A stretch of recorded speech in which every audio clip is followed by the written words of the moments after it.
ಯೋಂತಃ ಪ್ರವಿಶ್ಯ ಮಮ ವಾಚಮಿಮಾಂ ಪ್ರಸುಪ್ತಾಂ ಸಂಜೀವಯತ್ಯಖಿಲಶಕ್ತಿಧರಸ್ವಧಾಮ್ನಾ ಅನ್ಯಾಂಶ್ಚ ಹಸ್ತಚರಣಶ್ರವಣತ್ವಗಾದೀನ್ ಪ್ರಾಣಾನ್ನಮೋ ಭಗವತೆ ಪುರುಷಾಯ ತುಭ್ಯಂ ಯಾ ವರ್ಣಪದವಾಕ್ಯಾರ್ಥಗದ್ಯಪದ್ಯಸ್ವರೂಪಿಣೀ ವಾಚಿ ನರ್ತಯತು ಕ್ಷಿಪ್ರಂ ಮೇಧಾನ್ ದೇವಿ ಸರಸ್ವತಿ ಮೂಕಂ ಕರೋತಿ ವಾಚಾಲಂ ಪಂಗುಂ ಲಂಘಯತೆ ಗಿರಿಂ ಯತ್ಕೃಪಾತಮಹಂ ವಂದೇ ಪರಮಾನಂದಮಾಧವಂ ನಾರಾಯಣಃ ಪರೋ ವ್ಯಕ್ತಾದಂಡಮವ್ಯಕ್ತಸಂಭವಂ ಅಂಡಸ್ಯಾಂತಸ್ತ್ವಿಮೇ ಲೋಕಾಃ ಸಪ್ತದ್ವೀಪಾ ಚ ಮೇದಿನಿ ಶ್ರುತಿಸ್ಮೃತಿಪುರಾಣಾನಾಂ ಆಲಯಂ ಕರುಣಾಲಯಂ ನಮಾಮಿ ಭಗವತ್ಪಾದಂ ಶಂಕರಂ ಲೋಕಶಂಕರಂ ನಮಸ್ತಸ್ಮೈ ಭಗವತೆ ಶಂಕರಾಚಾರ್ಯರೂಪಿಣೆ ಯೇನ ವೇದಾಂತ ವಿದ್ಯೇಯಂ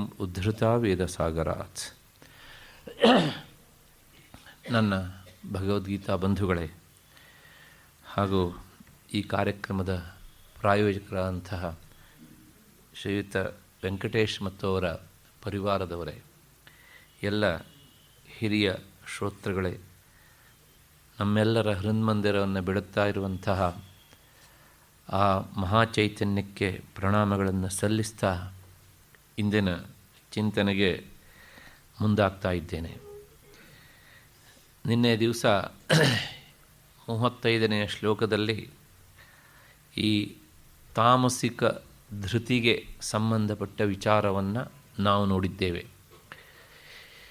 ಈ ತಾಮಸಿಕ ಧೃತಿ ಹೆಚ್ಚಾಗಿರುವಂತಹ ಮನುಷ್ಯ ಯಾವಾಗಲೂ ತಾನು ಅತಿಯಾದ ನಿದ್ದೆಯನ್ನು ಮಾಡ್ತಾ ಇದ್ದೇನೆ ಅಂತ ಗೊತ್ತಿದ್ದರೂ, ನಾನು ಅತಿಯಾದ ಭಯಕ್ಕೆ ಒಳಗಾಗ್ತಾ ಇದ್ದೇನೆ ಅಂತ ಗೊತ್ತಿದ್ದರೂ, ನನಗೆ ಸಣ್ಣ ಸಣ್ಣ ವಿಷಯಕ್ಕೂ ಮತ್ತೆ ಮತ್ತೆ ಶೋಕ ಆಗ್ತೆ ಅಂತ ಗೊತ್ತಿದ್ದರೂ, ಮತ್ತು ಸಾಮಾನ್ಯ ವಿಷಯದಲ್ಲೂ ಸಹ ನಾನು ಕುಸಿದು ವಿಷಾದಕ್ಕೆ ಒಳಗಾಗ್ತೇನೆ ಅಂತ ಗೊತ್ತಿದ್ದರೂ, ತನಗೆ ಆಗಾಗ ಅತಿಯಾದಂತಹ ಈ ಮದ ಅಂದರೆ ವಿಷಯಾಸಕ್ತಿ ಅತ್ಯಂತ ಹೆಚ್ಚಾಗ್ತದೆ ಅಂತ ಗೊತ್ತಿದ್ದರೂ ಸಹ ಆತ ಅದನ್ನು ಬಿಡಲಿಕ್ಕಾಗದೆ ಅಲ್ಲಿಯೇ ಒದ್ದಾಡ್ತಾ ಇರ್ತಾನೆ. ಬಿಡಲಿಕ್ಕಾಗದೆ ಅಂತಂದರೆ ಬಿಡುವ ಪ್ರಯತ್ನವನ್ನೇ ಮಾಡೋದಿಲ್ಲ. ಹಾಗಾಗಿ ಈ ತಾಮಸಿಕ ಧೃತಿ ಕೊನೆಗೆ ಏನು ಮಾಡುತ್ತೆ ಕೇಳಿದರೆ, ನ ವಿಮುಂಚತಿ, ಅದನ್ನು ಆತ ಸುತರಾಂ ಬಿಡುವುದಿಲ್ಲ, ಇವಿಷ್ಟನ್ನು ಅಂತ ಬಿಡುವ ಪ್ರಯತ್ನವನ್ನು ಮಾಡುವುದಿಲ್ಲ. ಇಷ್ಟು ಹಿನ್ನೆಲೆಯಲ್ಲಿ ಈ ಧೃತಿಗೆ ಸಂಬಂಧಪಟ್ಟಂತಹ ತ್ರೈವಿಧ್ಯವನ್ನು ನಾವು ನೋಡಿದಂತೆ ಆಯಿತು. ಮುಂದೆ ನಾವೆಲ್ಲರೂ ಬದುಕಿನಲ್ಲಿ ಬಹಳವಾಗಿ ಬಯಸುವಂಥದ್ದು ಸುಖ, ಆ ಸುಖದ ವಿಚಾರ. ಆದರೆ ಅದನ್ನು ಹೇಳೋಕ್ಕಿಂತ ಮೊದಲು ನಾವು ಸ್ವಲ್ಪ ಹಿಂದೆ ಹೋಗಿ ಮತ್ತೆ ಮುಂದಕ್ಕೆ ಬರಬೇಕು. ಯಾಕೆ ಅಂದರೆ 14ನೇ ಅಧ್ಯಾಯದಲ್ಲಿ ಭಗವಂತ ಈ ಸತ್ವ, ರಜಸ್ಸು ಮತ್ತು ತಮಸ್ಸು ಈ ಗುಣಗಳನ್ನು ನಮಗೆ ಪರಿಚಯಿಸಿದ್ದಾನೆ. ಆಮೇಲೆ 17ನೇ ಅಧ್ಯಾಯದಲ್ಲಿ ಅರ್ಜುನನ ಪ್ರಶ್ನೆಗೆ ಉತ್ತರ ಹೇಳೋದಕ್ಕೆ ಉಪಕ್ರಮಿಸಿ ಶ್ರದ್ಧೆಯನ್ನು ಸತ್ವ, ರಜಸ್ಸು, ತಮಸ್ಸು ಈ 3 ಗುಣಗಳಿಗೆ ಅನುಗುಣವಾಗಿ 3 ತರಹದಲ್ಲಿ ಇದೇ ಶ್ರದ್ಧೆ ಅನ್ನೋದನ್ನು ಹೇಳಿದ. ಅದೇ ಅಧ್ಯಾಯದಲ್ಲಿ ಈ 3 ಗುಣಗಳಿಗೆ ಅನುಗುಣವಾಗಿ ಮತ್ತೆ ಆಹಾರ, ಯಜ್ಞ, ತಪಸ್ಸು, ದಾನ ಇವುಗಳಲ್ಲೂ ಸಹ ತ್ರೈವಿಧ್ಯವನ್ನು ಹೇಳಿದ. ಅಂದರೆ 17ನೇ ಅಧ್ಯಾಯದಲ್ಲಿ ಭಗವಂತ ಶ್ರದ್ಧಾ ತ್ರೈವಿಧ್ಯವನ್ನು, ಮತ್ತು ಆಹಾರದ ತ್ರೈವಿಧ್ಯವನ್ನು, ಯಜ್ಞದ ತ್ರೈವಿಧ್ಯವನ್ನು, ತಪಸ್ಸಿನ ತ್ರೈವಿಧ್ಯವನ್ನು, ದಾನದ ತ್ರೈವಿಧ್ಯವನ್ನು ಹೇಳಿದ್ದಾನೆ. ಈ ಎಲ್ಲ ತ್ರಿವಿಧತೆಗೆ ಕಾರಣ ಅದರ ಹಿಂದಿರುವಂತಹ ಗುಣಗಳು. 14ನೇ ಅಧ್ಯಾಯದಲ್ಲಿ ಪ್ರಾರಂಭವಾದ ಗುಣಗಳು 17ನೇ ಅಧ್ಯಾಯದಲ್ಲೂ ಚಾಚಿಕೊಂಡವು ತಮ್ಮ ಸ್ವಭಾವವನ್ನು, ತಮ್ಮ ವಿಷಯವನ್ನು. ಆದ ಮೇಲೆ ಈ 18ನೇ ಅಧ್ಯಾಯದಲ್ಲಿ ಮತ್ತೆ ತ್ಯಾಗದ ತ್ರೈವಿಧ್ಯ, ಅದಕ್ಕೂ ಕಾರಣ ಗುಣಗಳು. ಜ್ಞಾನದ ತ್ರೈವಿಧ್ಯ, ಕರ್ಮದ ತ್ರೈವಿಧ್ಯ, ಮತ್ತು ಕರ್ತೃತ್ರೈವಿಧ್ಯ, ಬುದ್ಧಿಯ ತ್ರೈವಿಧ್ಯ, ಧೃತಿಯ ತ್ರೈವಿಧ್ಯ.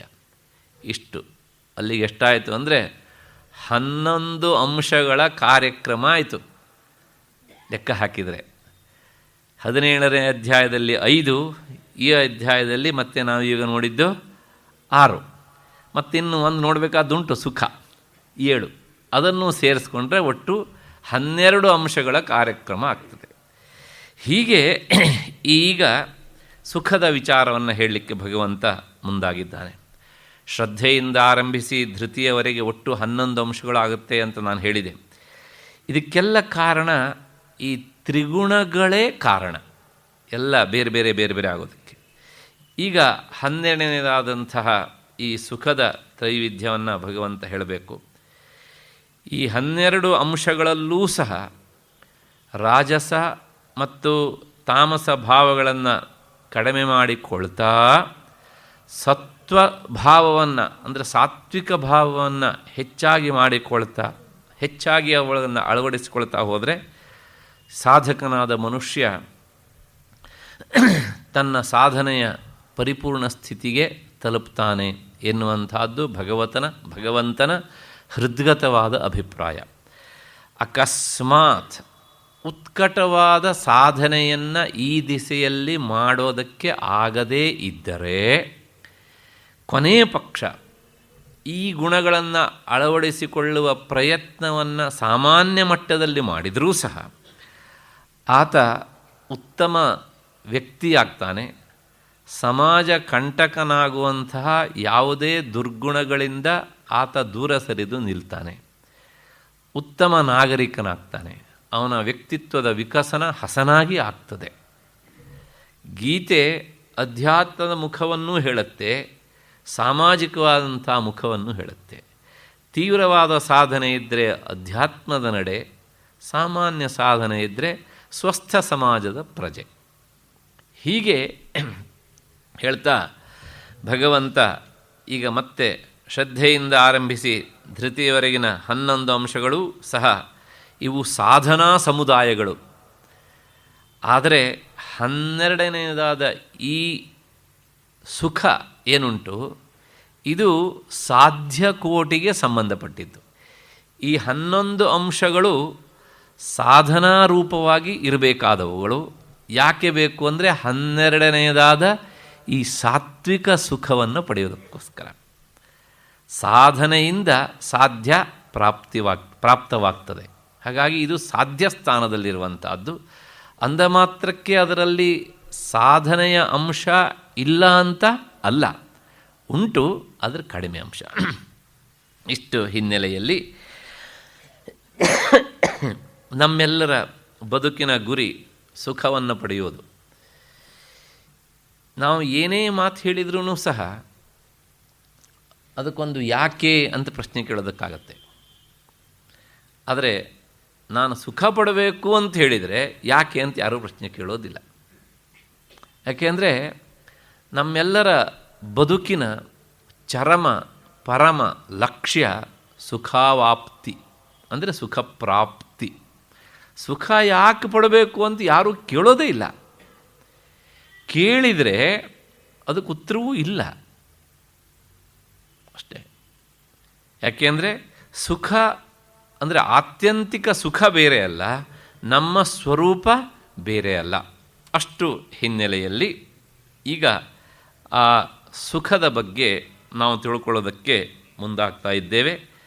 36ನೆಯ ಶ್ಲೋಕ.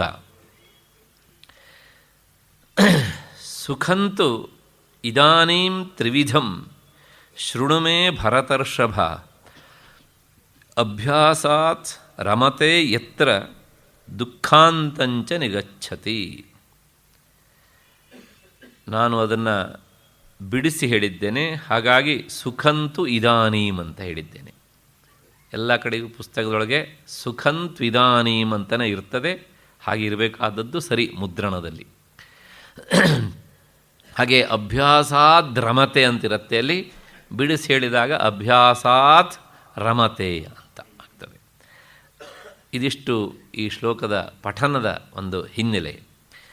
ಇದರ ಅರ್ಥ ಏನು ಅಂದರೆ, ಭರತರ್ಷಭ, ಭರತ ಕುಲದಲ್ಲಿ ಹುಟ್ಟಿದಂತಹ ಅರ್ಜುನ, ಸುಖ 3 ತರವಾಗಿ ಇರ್ತದೆ ಅಂತ ನಾನು ಹೇಳ್ತಾ ಇದ್ದೇನೆ.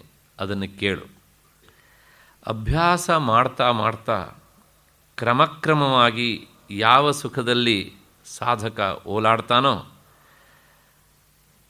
ದುಃಖದ ಕೊನೆಯನ್ನೇ ಸಹ ಆತ ಮುಟ್ಟಿಬಿಡ್ತಾನೋ, ಅಂತಹ ಸುಖ ಯಾವುದು ಅಂದರೆ ನಾನು ಮುಂದೆ ಹೇಳ್ತೇನೆ, ಕೇಳು. ದುಃಖಾಂತಂಚ ಅಂದರೆ ದುಃಖದ ಕೊನೆಯನ್ನು ಮುಟ್ತಾನೆ. ದುಃಖದ ಕೊನೆ ಅಂದರೆ ಅದು ದುಃಖ ಇಲ್ಲ ಅಂತ ಅರ್ಥ. ಅದನ್ನು ನಾನು ನಿನಗೆ ತಿಳಿಸಿಕೊಡ್ತೇನೆ, ಕೇಳು ಅನ್ನೋದು ಈ ಶ್ಲೋಕದ ಶಬ್ದಶಃ ಅರ್ಥ. ಸುಖವನ್ನು 3 ರೀತಿಯಾಗಿ ವಿಂಗಡಿಸಲು ಹೊರಟಂತಹ ಭಗವಂತ ಈ ಶ್ಲೋಕದ ಮೂಲಕ ಆ 3 ತರಹದ ಸುಖಗಳಿಗೆ ಪೀಠಿಕೆಯನ್ನು ಹೇಳ್ತಾನೆ. ಅದು ಗೀತೆಯ ವಿಶೇಷತೆ. ಹಿಂದೂ ನಾವು ನೋಡ್ಕೊಂಡು ಬಂದಿದ್ದೇವೆ. ಮಧ್ಯದಲ್ಲಿ ಒಂದೊಂದು ಶ್ಲೋಕ ಮುಂದೆ ಹೇಳಬೇಕಾದ ವಿಷಯಗಳಿಗೆ ಒಂದು ಲಘು ಪೀಠಿಕೆಯನ್ನು ನಮಗೆ ತಿಳಿಸಿಕೊಡುತ್ತೆ. ಹೀಗೆ ಇದು ಪೀಠಿಕಾ ಭಾಗವಾದಂತಹ ಶ್ಲೋಕ ಅಂತ ಒಂದು ಅಭಿಪ್ರಾಯ ಉಂಟು. ಮುಂದೆ ನಿರೂಪಿತ ಆಗುವಂತಹ 3 ವಿಧದ ಸುಖಗಳಿಗೂ ಸಹ ಈ ಶ್ಲೋಕ ಪೂರ್ತಿಯಾಗಿ ಪೀಠಿಕೆ ಎನ್ನುವಂಥ ಒಂದು ಅಭಿಪ್ರಾಯ ಉಂಟು, ಒಂದು ಪಕ್ಷ ಹಾಗೆ. ಮತ್ತು ಕೆಲವು ಜನರ ಅಭಿಪ್ರಾಯದಂತೆ ಈ ಶ್ಲೋಕ ಪೂರ್ತಿಯಾಗಿ ಪೀಠಿಕೆ ಅಲ್ಲ, ಇದರ ಪೂರ್ವಾರ್ಧ ಮಾತ್ರ ಪೀಠಿಕೆ, ಉತ್ತರಾರ್ಧ ಮುಂದೆ ಹೇಳುವಂತಹ ಸಾತ್ವಿಕ ಸುಖದ ಭಾಗವೇ ಆಗಿದೆ ಎನ್ನುವಂಥದ್ದು. ಹಾಗಾಗಿ ಈ ಶ್ಲೋಕದ ಬಗ್ಗೆ 2 ತರಹದ ಅಭಿಪ್ರಾಯಗಳು ಇವೆ. ಅದನ್ನು ನಾವು ಮನಸ್ಸಿಗೆ ತಂದುಕೊಳ್ಬೇಕು. ಈಗ ಇಡೀ ಶ್ಲೋಕವೇ ಪೀಠಿಕೆ ಆಗಿದೆ ಎನ್ನುವಂತಹ ಅರ್ಥವನ್ನಿಟ್ಟುಕೊಂಡು ಈ ಶ್ಲೋಕವನ್ನು ನಾವು ಮೊದಲು ನೋಡೋಣ. ಈಗ ಹೇಳುವಂಥದ್ದು ಇಡೀ ಶ್ಲೋಕವೇ ಪೀಠಿಕೆ ಅಂತ. ಅಭ್ಯಾಸಾತ್ ರಮತೆ ಯತ್ರ ದುಃಖಾಂತಂಚ ನಿಗಚ್ಚತಿ ಎನ್ನುವಂಥದ್ದು ಶ್ಲೋಕದ ಉತ್ತರಾರ್ಧ. ಈ ಮಾತು ಅರ್ಥ ಏನು ಅಂದರೆ, ಅಭ್ಯಾಸಾತ್ ಅಂದರೆ ಅಭ್ಯಾಸದಿಂದ, ರಮತೆ ಯತ್ರ ಯಾವ ಸುಖದಲ್ಲಿ ಆತ ಸುಖವನ್ನು ಪಡ್ತಾನೋ, ನಿರಂತರ ಆನಂದ ಪಡ್ತಾ ಇರ್ತಾನೋ ಎನ್ನುವಂಥ ಮಾತು. ಈ ಮಾತು ಸಾತ್ವಿಕ ಸುಖಕ್ಕೂ ಅನ್ವಯಿಸುತ್ತೆ, ರಾಜಸಿಕ ಸುಖಕ್ಕೂ ಅನ್ವಯಿಸುತ್ತೆ, ತಾಮಸಿಕ ಸುಖಕ್ಕೂ ಅನ್ವಯಿಸುತ್ತೆ. ಯಾಕೆಂದರೆ ಅದು ಯಾವುದೇ ಸುಖವಾಗಿರಲಿ, ಸುಖವನ್ನು ಅನುಭವಿಸುವಷ್ಟು ಹೊತ್ತು ಅದು ಸುಖವಾಗೇ ಕಾಣುತ್ತೆ. ಹಾಗಾಗಿ ಅಭ್ಯಾಸಾತ್ ರಮತೆ ಯತ್ರ ದುಃಖಾಂತಂಚ ನಿಗಚ್ಚತಿ. ದುಃಖದ ಅನುಭವ ಆಗುವುದು ಯಾವಾಗ ಅಂದರೆ ಅನುಭವಿಸಿ ಆದ ಮೇಲೆ. ಮೊದಲೇ ಆದರೂ ಸಹ ತನಗೆ ಸುಖ ಸಿಗ್ತಾ ಇದೆ ಅನ್ನುವಂಥ ಭ್ರಮೆಯಲ್ಲಿ ಇರ್ತಾನಲ್ಲ, ಭ್ರಮೆಯೂ ಸಹ ತಾತ್ಕಾಲಿಕ ಸುಖವೇ ಅಂತ. ಅಷ್ಟ ಹಿನ್ನೆಲೆಯಲ್ಲಿ ಎಲ್ಲ ಪ್ರಾಣಿಗಳಿಗೂ ಸಹ ಸುಖ ಬೇಕು ಎನ್ನುವಂಥ ಬಯಕೆ ಇದ್ದೇ ಇರ್ತದೆ. ಅದು ಯಾರನ್ನೂ ಬಿಟ್ಟಿದ್ದಲ್ಲ, ಸಾಮಾನ್ಯ ಕ್ರಿಮಿಕೀಟಗಳವರೆಗೂ ಸಹ ಈ ಮಾತು ಅನ್ವಯಿಸ್ತದೆ. ಅದನ್ನು ನಾವು ಮರಿಬಾರ್ದು. ಹೀಗೆ ಸುಖವನ್ನು ಬಯಸಲು ಕಾರಣ ಏನು ಅಂತ ಒಂದು ಪ್ರಶ್ನೆ. ನಾವು ಯಾಕೆ ಸುಖವನ್ನು ಬಯಸ್ತೇವೆ ಅಂದರೆ, ಹಿಂದೆ ಯಾವುದೋ ಒಂದು ವಸ್ತುವಿನಿಂದ ಒಂದು ಸಲ ನಾವು ಸುಖವನ್ನು ಅನುಭವಿಸಿ ಇರ್ತೇವೆ. ಹಾಗೆ ಸುಖವನ್ನು ಅನುಭವಿಸಿದಾಗ ಅದರ ಸ್ಮರಣೆ ನಮ್ಮ ಮನಸ್ಸಿನಲ್ಲಿ ಸಂಗ್ರಹವಾಗಿ ಇರುತ್ತದೆ. ಆಗ ಇನ್ನೊಮ್ಮೆ ಅದೇ ವಸ್ತುವನ್ನು ನೋಡಿದಾಗ ಈ ಸಂಸ್ಕಾರವಾಗಿ ಕುಳಿತಂಥ ಭಾವನೆ ಏನಾಗುತ್ತೆ ಅಂದರೆ ಜಾಗೃತವಾಗತ್ತೆ. ಗರಿಕೆಯ ಹುಲ್ಲಿನ ಮೇಲೆ ನೀರು ಬಿದ್ದಾಗ ಅದು ಹೇಗೆ ಚಿಗುರುತ್ತೋ ಹಾಗೆ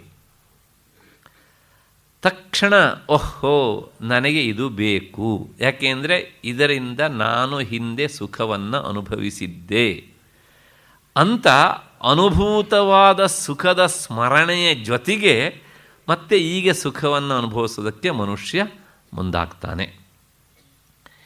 ಹೀಗೆ ಯಾವ ವಿಷಯದಲ್ಲಿ ಸುಖಾನುಭವ ಹಿಂದೆ ಆಗಿತ್ತೋ ಈಗ ಆ ಅನುಭವವೇ ಮುಂದಿನ ಸುಖದ ಆಸ್ವಾದನೆಗೆ ಕಾರಣವಾಗ್ತದೆ.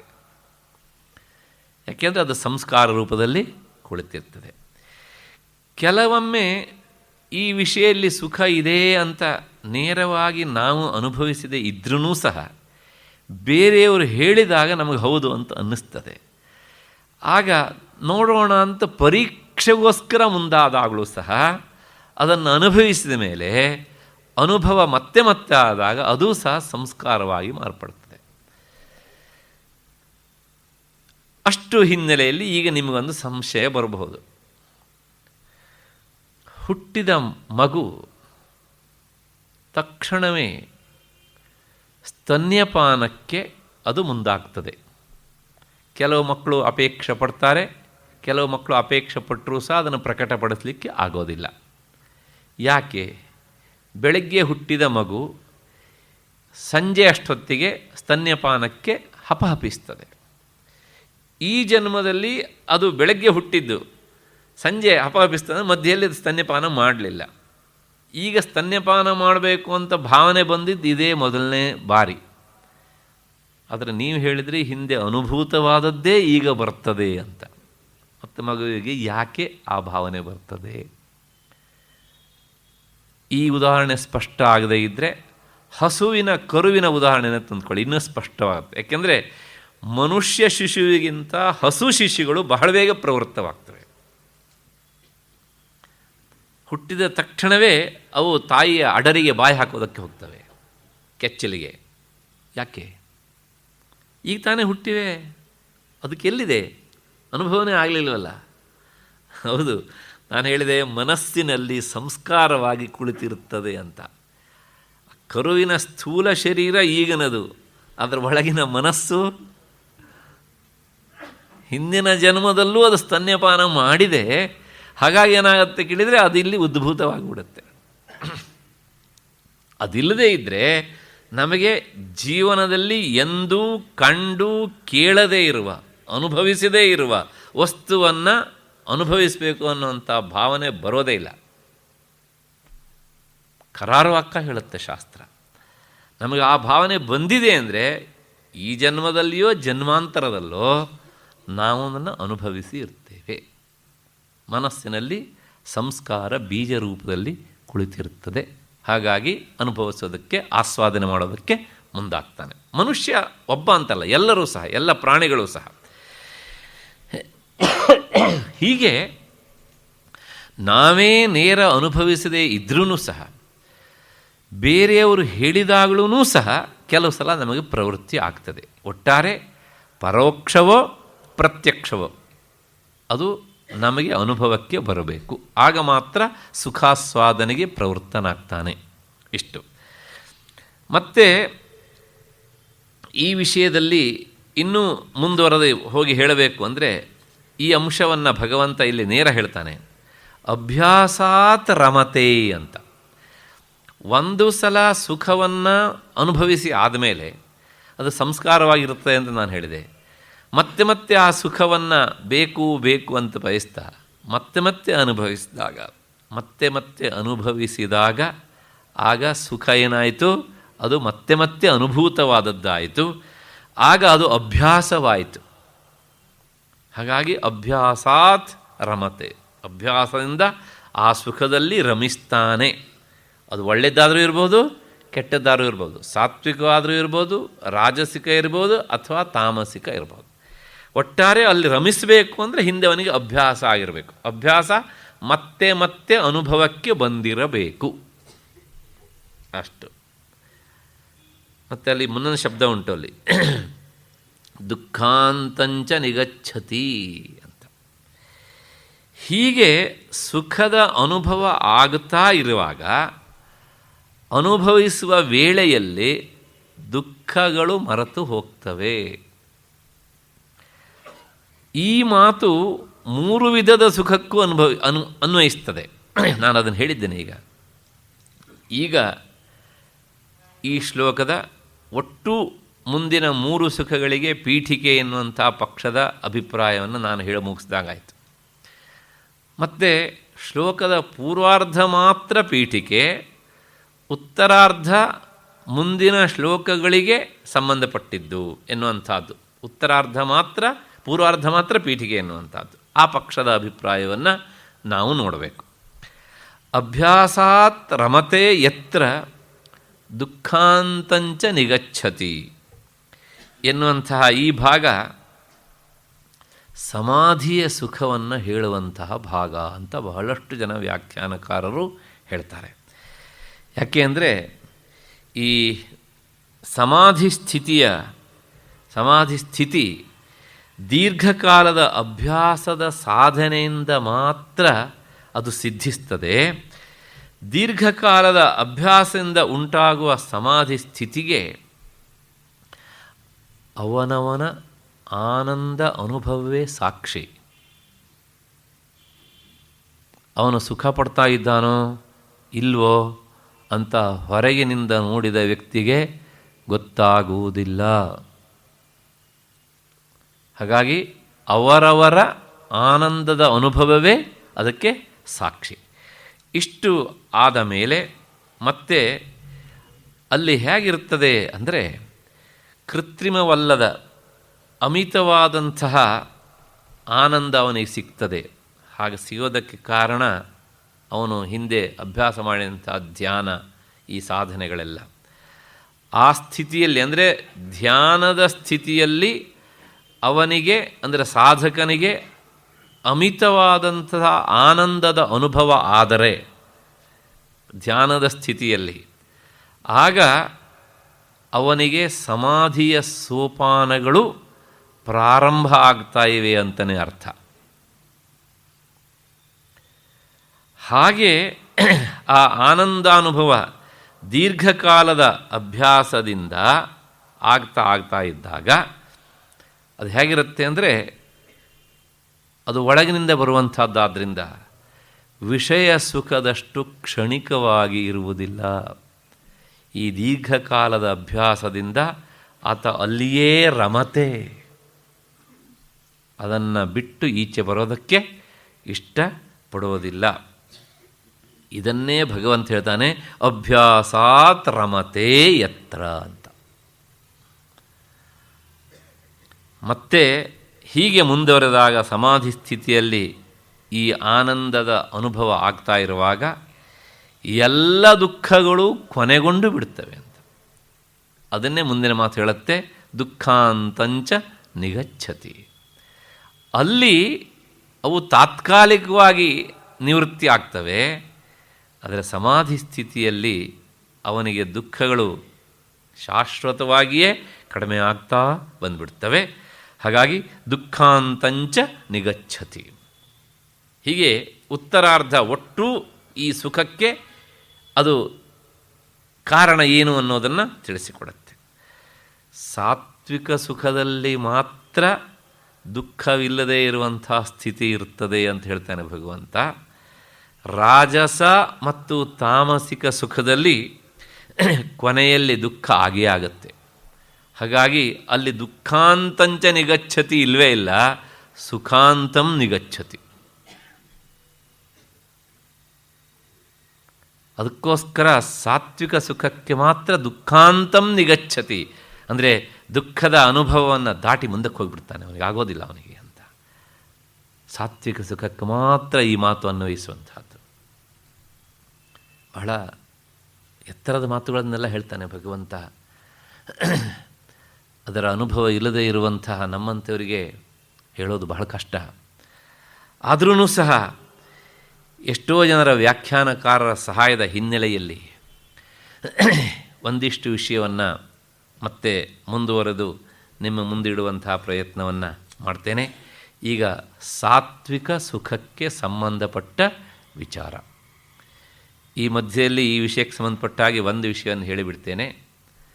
ನಿನ್ನೆ ದಿವಸ ಒಬ್ಬ ಶ್ರೋತೃಗಳು ನಾನು ಹೇಳಿದಂಥ ಈ ಧ್ಯಾನಕ್ಕೆ ಸಂಬಂಧಪಟ್ಟ ವಿಷಯಕ್ಕೆ ಸಂಬಂಧಿಸಿದ ಹಾಗೆ ಒಂದು ಪ್ರಶ್ನೆಯನ್ನು ಕೇಳಿದರು. ನಾನು ಸಗುಣ ಧ್ಯಾನ ಮತ್ತು ನಿರ್ಗುಣ ಧ್ಯಾನ ಅಂತ ಹೇಳಿದನಲ್ಲ, ಇಲ್ಲಿ ಈ ಸಾತ್ವಿಕ ಸುಖಕ್ಕೆ ಹೇಳ್ತಾ ಇರುವಂತಹದ್ದು ನಿರ್ಗುಣ ಧ್ಯಾನ. ಅದನ್ನು ನಾವು ಮರಿಬಾರ್ದು. ಸಗುಣ ಧ್ಯಾನ ಅಲ್ಲ. ಯಾಕೆಂದರೆ ಆ ಮಾತು ಮುಂದೆ ಬರ್ತದೆ. ಅವರೊಂದು ಪ್ರಶ್ನೆ ಕೇಳಿದರು. ಸಗುಣ ಧ್ಯಾನ ಅಂದರೆ ಒಂದು ಆಕಾರವನ್ನು ಇಟ್ಕೊಂಡು ಮನಸ್ಸನ್ನು ನಿಲ್ಲಿಸುವಾಗ ಅಷ್ಟು ಕಷ್ಟ ಆಗೋದಿಲ್ಲ. ಆದರೆ ಈ ಮನಸ್ಸನ್ನು ಒಳಮುಖವಾಗಿ ತಿರಿಸಿಕೊಂಡು ಧ್ಯಾನ ಮಾಡೋದು ಬಹಳ ಕಷ್ಟ ಅಂತ ಆಗೋದಿಲ್ವ ಅಂತ. ಇವತ್ತು ಆ ವಿಷಯಗಳೆಲ್ಲ ಬರ್ತವೆ ಇಲ್ಲಿ. ಮೊದಲು ಕಷ್ಟವೇ, ಮುಂದೆ ಬರ್ತದೆ ಅದು. ಮತ್ತು ಅವ್ರ ಪ್ರಶ್ನೆಗೆ ಉತ್ತರ ನೇರ ಸಿಗ್ತದೆ. ಹಾಗೆ ನಾನು ಅವ್ರ ಪ್ರಶ್ನೆಗೆ ನೇರ ಉತ್ತರ ಕೊಡಲಿಲ್ಲ, ಅದಕ್ಕೆ ಇವತ್ತು ಸಿಗ್ತದೆ ಅದು. ಈಗ ಆ ಸಾತ್ವಿಕ ಸುಖದ ಹಿನ್ನೆಲೆಯಲ್ಲಿ ಮುಂದಿನ 37ನೆಯ ಶ್ಲೋಕ. ಎತ್ತದಗ್ರೇ ವಿಷಮಿವ ಪರಿಣಾಮೇ ಅಮೃತೋಪಮಂ ತತ್ಸುಖಂ ಸಾತ್ವಿಕಂ ಪ್ರೋಕ್ತಂ ಆತ್ಮಬುದ್ಧಿಪ್ರಸಾದಜಂ. ಯಾವ ಸುಖವು ಮೊದಲು ಅಂದರೆ ಪ್ರಾರಂಭದ ಸ್ಥಿತಿಯಲ್ಲಿ ಅದಕ್ಕಾಗಿ ಯತ್ನಿಸುವಂತಹ ಕಾಲದಲ್ಲಿ ವಿಷದಂತೆ ಕಹಿಯಾಗಿ ದುಃಖಕರವಾಗಿ ಇರ್ತದೋ, ಪರಿಣಾಮದಲ್ಲಿ ಅಮೃತದಂತೆ ಸಿಹಿಯಾಗಿ ಆನಂದಮಯವಾಗಿ ಇರ್ತದೋ, ಅದು ಸಾತ್ವಿಕವಾದ ಸುಖ. ಅದು ಆತ್ಮವಿಷಯಕವಾದ ಬುದ್ಧಿಯ ನೈರ್ಮಲ್ಯದಿಂದ ಹುಟ್ಟುತ್ತದೆ. ಇದಿಷ್ಟು ಈ ಶ್ಲೋಕದ ಶಬ್ದಶಃ ಅರ್ಥ. ಈ ಶ್ಲೋಕದಲ್ಲಿ ಭಗವಂತ 3 ಅಂಶಗಳನ್ನು ಹೇಳ್ತಾನೆ. ಆ ಶ್ಲೋಕವನ್ನು ಹೀಗೆ ವಿಭಾಗಿಸಿಕೊಳ್ಬೇಕು. ಮೊದಲನೇದು ಅಗ್ರೇ ವಿಷಮಿವ, ಎರಡನೆಯದು ಪರಿಣಾಮೇ ಅಮೃತೋಪಮಂ, ಮೂರನೆಯದು ಆತ್ಮಬುದ್ಧಿ ಪ್ರಸಾದಜಂ. ಹೀಗಿದ್ದರೆ ತತ್ಸುಖಂ ಸಾತ್ವಿಕಂ ಪ್ರೋಕ್ತಂ. ಈಗ ನಾನು ಹೇಗೆ ಬಿಡಿಸಿದ್ದೇನೋ ಹಾಗೆ ಹೇಳುತ್ತೇನೆ ಒಮ್ಮೆ. ಅಗ್ರೇ ವಿಷಮಿವ. ಇಲ್ಲಿ ಸಾಮಾನ್ಯವಾಗಿ ಸಂಸ್ಕೃತದಲ್ಲಿ ಅಗ್ರೇ ಅಂದರೆ ಅಗ್ರ ಅಂದರೆ ತುದಿ ಅಂತ ಒಂದು ಅರ್ಥ ಉಂಟು. ಇಲ್ಲಿ ಆ ಅರ್ಥ ಅಲ್ಲ. ಅಗ್ರೇ ಅಂದರೆ ಈಗ, ಈ ಕ್ಷಣದಲ್ಲಿ, ಅಂದರೆ ಮೊದಲು ಅಂತ ಅರ್ಥ. ಅನುಭವಿಸುವಂಥ ಪ್ರಾಥಮಿಕ ಹಂತದಲ್ಲಿ ಅಂತ ಅರ್ಥ. ಹೇಗಿರುತ್ತದೆ ಅಂದರೆ ವಿಷಮಿವ, ವಿಷದ ಹಾಗಿರುತ್ತದೆ ಅಂತ. ಅದಕ್ಕೆ ಭಗವಂತ ಕೊಟ್ಟ ಉಪಮಾನ, ಆ ಕಷ್ಟ ವಿಷಕ್ಕೆ ಸಮಾನ ಅಂತ. ವಿಷವನ್ನು ಯಾರೂ ಇಷ್ಟಪಡೋದಿಲ್ವಲ್ಲ, ಅದಕ್ಕೋಸ್ಕರ ಆ ಸ್ಥಿತಿಯನ್ನು ಯಾರೂ ಇಷ್ಟಪಡೋದಿಲ್ಲ ಅಂತ. ಮತ್ತು ಮುಂದಿನದು ಪರಿಣಾಮೇ ಅಮೃತೋಪಮಂ, ಇನ್ ಫ್ಯೂಚರ್ ಅಂತ ಅರ್ಥ. ಪರಿಣಾಮದಲ್ಲಿ ಅದು ಹೇಗಿರುತ್ತದೆ ಅಂದರೆ ಅಮೃತ ಸಮಾನವಾಗಿ ಇರ್ತದೆ. ಯಾಕೆ ಅಂದರೆ ಅದಕ್ಕೆ ಉತ್ತರ ಹೇಳುತ್ತದೆ ಆತ್ಮಬುದ್ಧಿ ಪ್ರಸಾದಜಂ. ಅದು ಆತ್ಮವಿಷಯಕವಾದ ಬುದ್ಧಿಯಿಂದ ಬಂದ ಸುಖ. ಇದಿಷ್ಟು. ಈಗ ನಾವು ಒಂದೊಂದನ್ನೇ ನೋಡಬೇಕು. ಇವಾಗ ಮೊದಲನೇದು ಅಗ್ರೇ ವಿಷಮಿವ. ಈ ಸಾತ್ವಿಕ ಸುಖ ಉಂಟಾಗುವುದಕ್ಕಿಂತ ಮೊದಲು ತುಂಬ ಕಷ್ಟಪಡಬೇಕಾಗುತ್ತಂತೆ. ಆ ಕಷ್ಟವನ್ನೇ ಭಗವಂತ ಇಲ್ಲಿ ವಿಷಮಿವ, ವಿಷದಂತೆ ಅಂತ ಹೇಳ್ತಾನೆ. ಆದರೆ ವಿಷ ಅಲ್ಲ ಅದು, ವಿಷಮಿವ, ವಿಷದಂತೆ. ಎಲ್ಲೆಲ್ಲಿ ಅಂತೆ ಅಂತ ಬರುತ್ತೋ ಅದು ಅಲ್ಲ ಅಂತಲೇ ಅರ್ಥ. ಇವನು ರಾಮನಂತೆ ಇದ್ದಾನೆ ಅಂತ ಹೇಳಿದ್ರಿಂದಲೇ ಇವನು ರಾಮನಲ್ಲ ಅಂತ ಅರ್ಥ ಅಲ್ವಾ. ಇವನು ಶೂರನ ಹಾಗೆ ಕಾಣ್ತಾನೆ ಅಂತ ಹೇಳಿದ್ರಿಂದಲೇ ಅವನು ಶೂರನಲ್ಲ ಅಂತ ಅರ್ಥ. ಅವನು ಬುದ್ಧಿವಂತನಂತೆ ತೋರ್ತಾನೆ ಅಂದರೆ ದಡ್ಡ ಅಂತಲೇ ಅರ್ಥ. ಹಾಗಾಗಿ ಈ ಅಂತೆ ಅಂತ ಬರುತ್ತಲ್ಲ, ಅದು ಏನು ಹೇಳುತ್ತೆ ಅಂದರೆ ಎರಡೂ ಬೇರೆ ಬೇರೆ ಅನ್ನೋದನ್ನು ಸ್ಪಷ್ಟವಾಗಿ ಹೇಳುತ್ತೆ. ಹಾಗಾಗಿ ವಿಷಮಿವ, ವಿಷದಂತೆ. ಆದರೆ ಆ ಕಷ್ಟ ಏನಲ್ಲ, ವಿಷ ಅಲ್ಲ. ಕೆಲವು ಕಷ್ಟಗಳು ನಿಜವಾಗಿ ವಿಷವೇ, ಆದರೆ ಮತ್ತೆ ಕೆಲವು ಕಷ್ಟಗಳು, ಆ ಕಷ್ಟಗಳು ಸುಖವನ್ನು ಕೊಡೋದಕ್ಕೋಸ್ಕರ ನಮಗೆ ಎದುರಾಗ್ತವೆ. ಹಾಗಾಗಿ ಅಂಥ ಕಷ್ಟ ವಿಷಮಿವ ಅಷ್ಟೇ. ಹೀಗೆ ವಿಷಕ್ಕೆ ಹೋಲಿಸ್ತಾನೆ ಭಗವಂತ, ವಿಷಮಿವ ಅಂತ. ಈ ಯಾಕೆ ಹೀಗೆ ಹೇಳ್ತಾನೆ ಅಂದರೆ, ಯಮ, ನಿಯಮ, ಆಸನ, ಪ್ರಾಣಾಯಾಮ, ಪ್ರತ್ಯಾಹಾರ, ಧಾರಣ, ಧ್ಯಾನ ಮತ್ತು ಸಮಾಧಿ, ಈ ಸಮಾಧಿಯ ಸ್ಥಿತಿಗೆ ಹೋಗುವವರೆಗಿನ ಈ ದಾರಿಗಳಿದ್ದಾವಲ್ಲ, ಎಲ್ಲವೂ ಒಂದಕ್ಕಿಂತ ಒಂದು ಕಷ್ಟವೇ ಅಲ್ಲ. ಮತ್ತು ಸಮಾಧಿ ಸುಖ ಅಲ್ಲ, ಆ ಸ್ಥಿತಿ ಹೋಗುವುದು ಕಷ್ಟವೇ. ಹೋದ ಮೇಲೆ ಪಡೆಯುವ ಸುಖ ಮಾತ್ರ ಅದು ವಚನಾತೀತ ಅಂತ. ಹೀಗೆ ಈ ಕಷ್ಟದ ದಾರಿಯನ್ನು ದಾಟಿಕೊಂಡು ಹೋಗಬೇಕಲ್ಲ, ಅದು ಬಹಳ ಕಷ್ಟ. ಶಾಸ್ತ್ರ ಅದಕ್ಕೋಸ್ಕರ ಹೇಳುತ್ತೆ ಈ ಸ್ಥಿತಿಯನ್ನು ಕ್ಷುರಸ್ಯ ಧಾರ. ಇದು ಹೇಗಿರುತ್ತೆ ಅಂದರೆ, ಕ್ಷುರ ಅಂದರೆ ಕತ್ತಿಯ ಅಲಗು, ಅದರ ಮೇಲೆ ನಡೆಯುವುದು ಎಷ್ಟು ಕಷ್ಟವೋ ಅಷ್ಟು ಕಷ್ಟ ಅಂತ. ಕ್ಷುರಸ್ಯ ಧಾರ ನಿಶಿತ ದುರತ್ಯಯ. ಆದರೆ ಸಾಮಾನ್ಯ ಜನರಿಂದ ಆ ಅಲಗಿನ ಮೇಲೆ ನಡೆಯೋದಕ್ಕೆ ಆಗೋದಿಲ್ಲ. ಆದರೆ ಅಧ್ಯಾತ್ಮದ ದಾರಿಯಲ್ಲಿ ಹೋಗಿ ಈ ಸಾತ್ವಿಕ ಸುಖವನ್ನು ಪಡಿಬೇಕು ಅಂತ ಬಯಸುವವನಿಗೆ ಈ ದಾರಿ ಅನಿವಾರ್ಯ. ದುರ್ಗಮವಾದ ದಾರಿ ಅದು. ಸಾತ್ವಿಕ ಸುಖ ಲಾಭಕ್ಕಾಗಿ ಈ ಕಷ್ಟಗಳು ಅನಿವಾರ್ಯವಾಗ್ತವೆ. ಎಲ್ಲ ವ್ಯಾಖ್ಯಾನಕಾರರು ಈ ವಿಷಯದಲ್ಲಿ ಸಮಾನವಾದ ಅಭಿಪ್ರಾಯ ಹೇಳ್ತಾರೆ. ಯಾಕೆ ಅಂದರೆ, ಬೆಣ್ಣೆ ಬರಬೇಕು ಅಂದರೆ ಮೊಸರನ್ನು ಕಡಿಲೇಬೇಕು. ಇವತ್ತು ನಾವು ಆ ಪ್ರಕ್ರಿಯೆಯನ್ನು ಸುಲಭ ಮಾಡಿಕೊಂಡಿದ್ದೇವೆ. ಆದ್ರೂ ಸಹ ಆ ಚರ್ನಿಂಗ್ ಪ್ರೋಸೆಸ್ ಅಂತೂ ಬೇಕೇ ಬೇಕು ಅಲ್ವಾ? ನೀವು ಹೇಗಾದರೂ ಮಾಡಿ ಅದನ್ನು.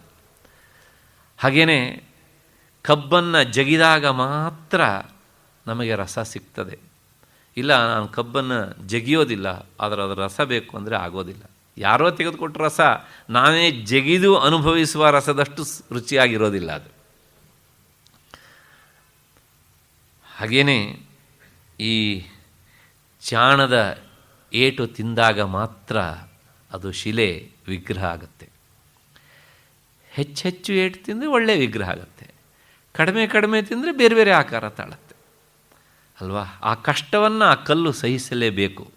ಇಲ್ಲ, ನಾನು ಚಾಣದ ಏಟಿನ ಕಷ್ಟವನ್ನು ಅನುಭವಿಸೋದಿಲ್ಲ, ಆದರೂ ಸಹ ನಾನು ಒಳ್ಳೆಯ ವಿಗ್ರಹ ಆಗಬೇಕು ಅಂತ ಶಿಲೆ ಬಯಸಿದರೆ ಖಂಡಿತವಾಗಿಯೂ ಸಹ ಆಗೋದಿಲ್ಲ. ಈ ಸಂದರ್ಭದಲ್ಲಿ ನನಗೆ ಒಂದು ತಮಾಷೆಯ ಮಾತು ನೆನಪಾಗುತ್ತೆ.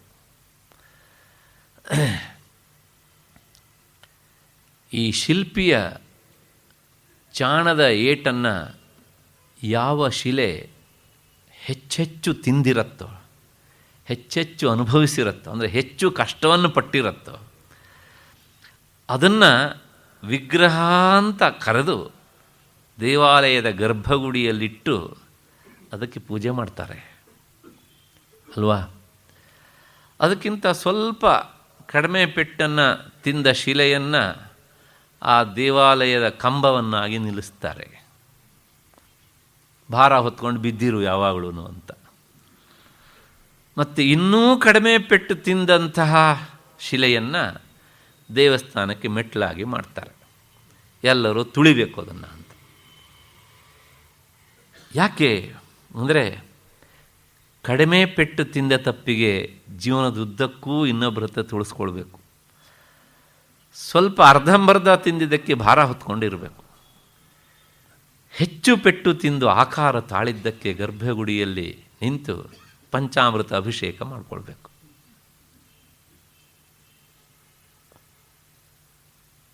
ಒಂದು ಸಲ ಆ ದೇವಾಲಯಕ್ಕೆ ಹತ್ತಿ ಹೋಗುವಂತಹ ಮೆಟ್ಲು ಗರ್ಭಗುಡಿಯಲ್ಲಿರುವಂತಹ ವಿಗ್ರಹದ ಆಕಾರವನ್ನು ತಾಳಿದ ಶಿಲೆ ಹತ್ತಿರ ಕೇಳ್ತಂತೆ, ತಮ್ಮ, ನಾನು ನೀನು ಇಬ್ಬರೂ ಸಹ ಒಂದೇ ಬೆಟ್ಟದ ಮೇಲಿದ್ದವರು, ಆದರೆ ನಿನಗೆ ನೋಡಿದರೆ ಪಂಚಾಮೃತ ಅಭಿಷೇಕ, ಬೆಣ್ಣೆಯ ಅಲಂಕಾರ, ವೀಳ್ಯದೆಲೆ ಅಲಂಕಾರ, ಒಡೆಯ ಅಲಂಕಾರ ಒಂದೋ ಎರಡೋ, ಆದರೆ ನನ್ನ ಅವಸ್ಥೆ ನೋಡು, ಎಲ್ಲರೂ ನನ್ನನ್ನು ಮೆಟ್ಕೊಂಡೇ ಹೋಗ್ತಾರೆ, ಎಲ್ಲರೂ ತುಳಿತಾರೆ, ಯಾಕೆ ಹೀಗೆ ಅಂತ.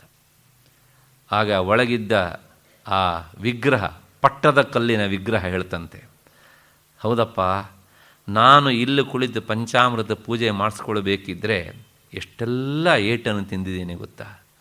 ನಾನು ತಿಂದ ಏಟುಗಳ ಕಾಲು ಭಾಗ ಏಟು ನಿನಗೆ ಬಿದ್ದಿಲ್ಲ, ಅದಕ್ಕೋಸ್ಕರ ನೀನಲ್ಲಿ ಬಿದ್ದುಕೊಂಡಿದ್ದೀಯ ಇವತ್ತು.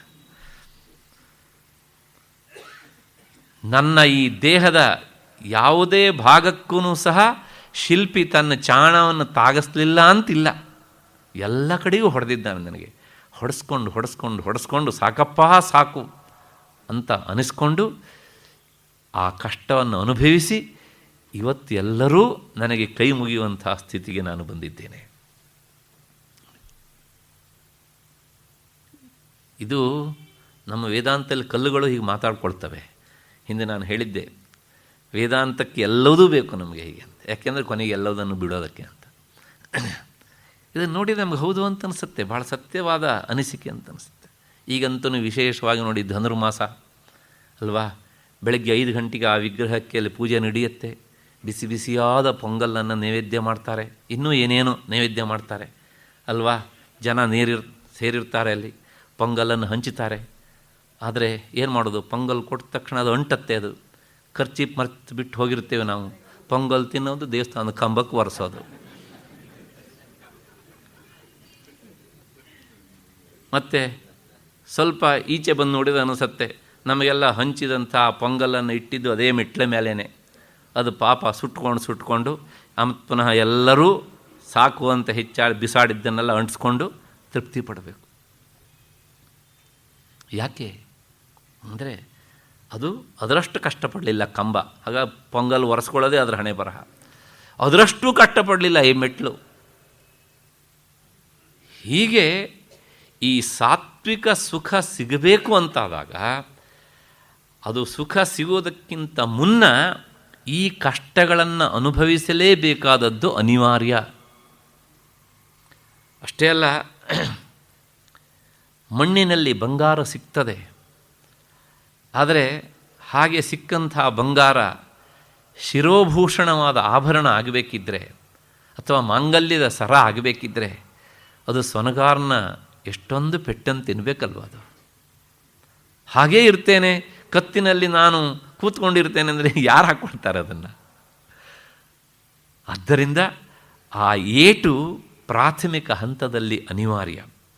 ಇದು ಎಲ್ಲ ಲೌಕಿಕ ಉದಾಹರಣೆ ಸಾಕಷ್ಟು ಕೊಡ್ಬೋದು ಇದಕ್ಕೆ.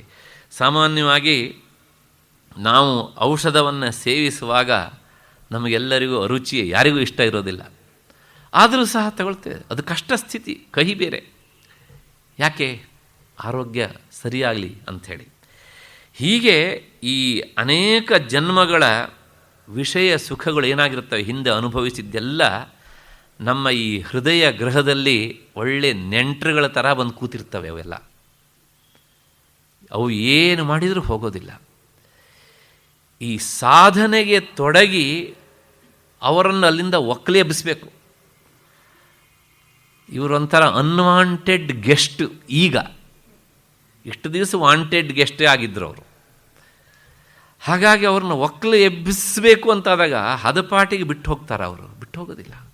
ಭಾಳ ನಯ ನಾಜೂಕಲ್ಲಿ ಅವ್ರನ್ನ ಎಬ್ಬಿಸಿ ಕಳಿಸಿದಾಗ ಆದರೂ ನಮಗೆಲ್ಲೋ ಒಂದು ಕಡೆಗೆ ಅಯ್ಯೋ ಪಾಪ ನಮ್ಮ ಬಂಧುಗಳಾಗಿದ್ದರು, ಕಳಿಸ್ಬಿಟ್ಟು ಅಲ್ಲಪ್ಪ ಅಂತ ಆ ಬಂಧುಗಳು ಅಲ್ಲಿಂದ ಬಿಟ್ಟು ಹೋಗ್ತಾ ಇರುವಾಗ ಬಂಧುಗಳನ್ನು ಅಗಲಿದಂತಹ ನೋವಾಗುತ್ತೆ ನಮಗೆ.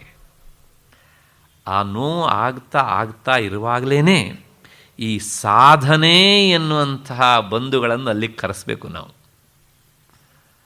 ಆಗ ಅವರು ಬಿಟ್ಟೋದಂಥ ಜಾಗದಲ್ಲಿ ಸಾಧನಾ ರೂಪದ ಬಂಧುಗಳು ಬಂದು ಕುಳಿತಾಗ ಅಲ್ಲಿ ತಕ್ಷಣವೇ ಮುಂದೆ ಭಗವಂತನೂ ಪಾದಾರ್ಪಣೆ ಮಾಡ್ತಾನಂತೆ.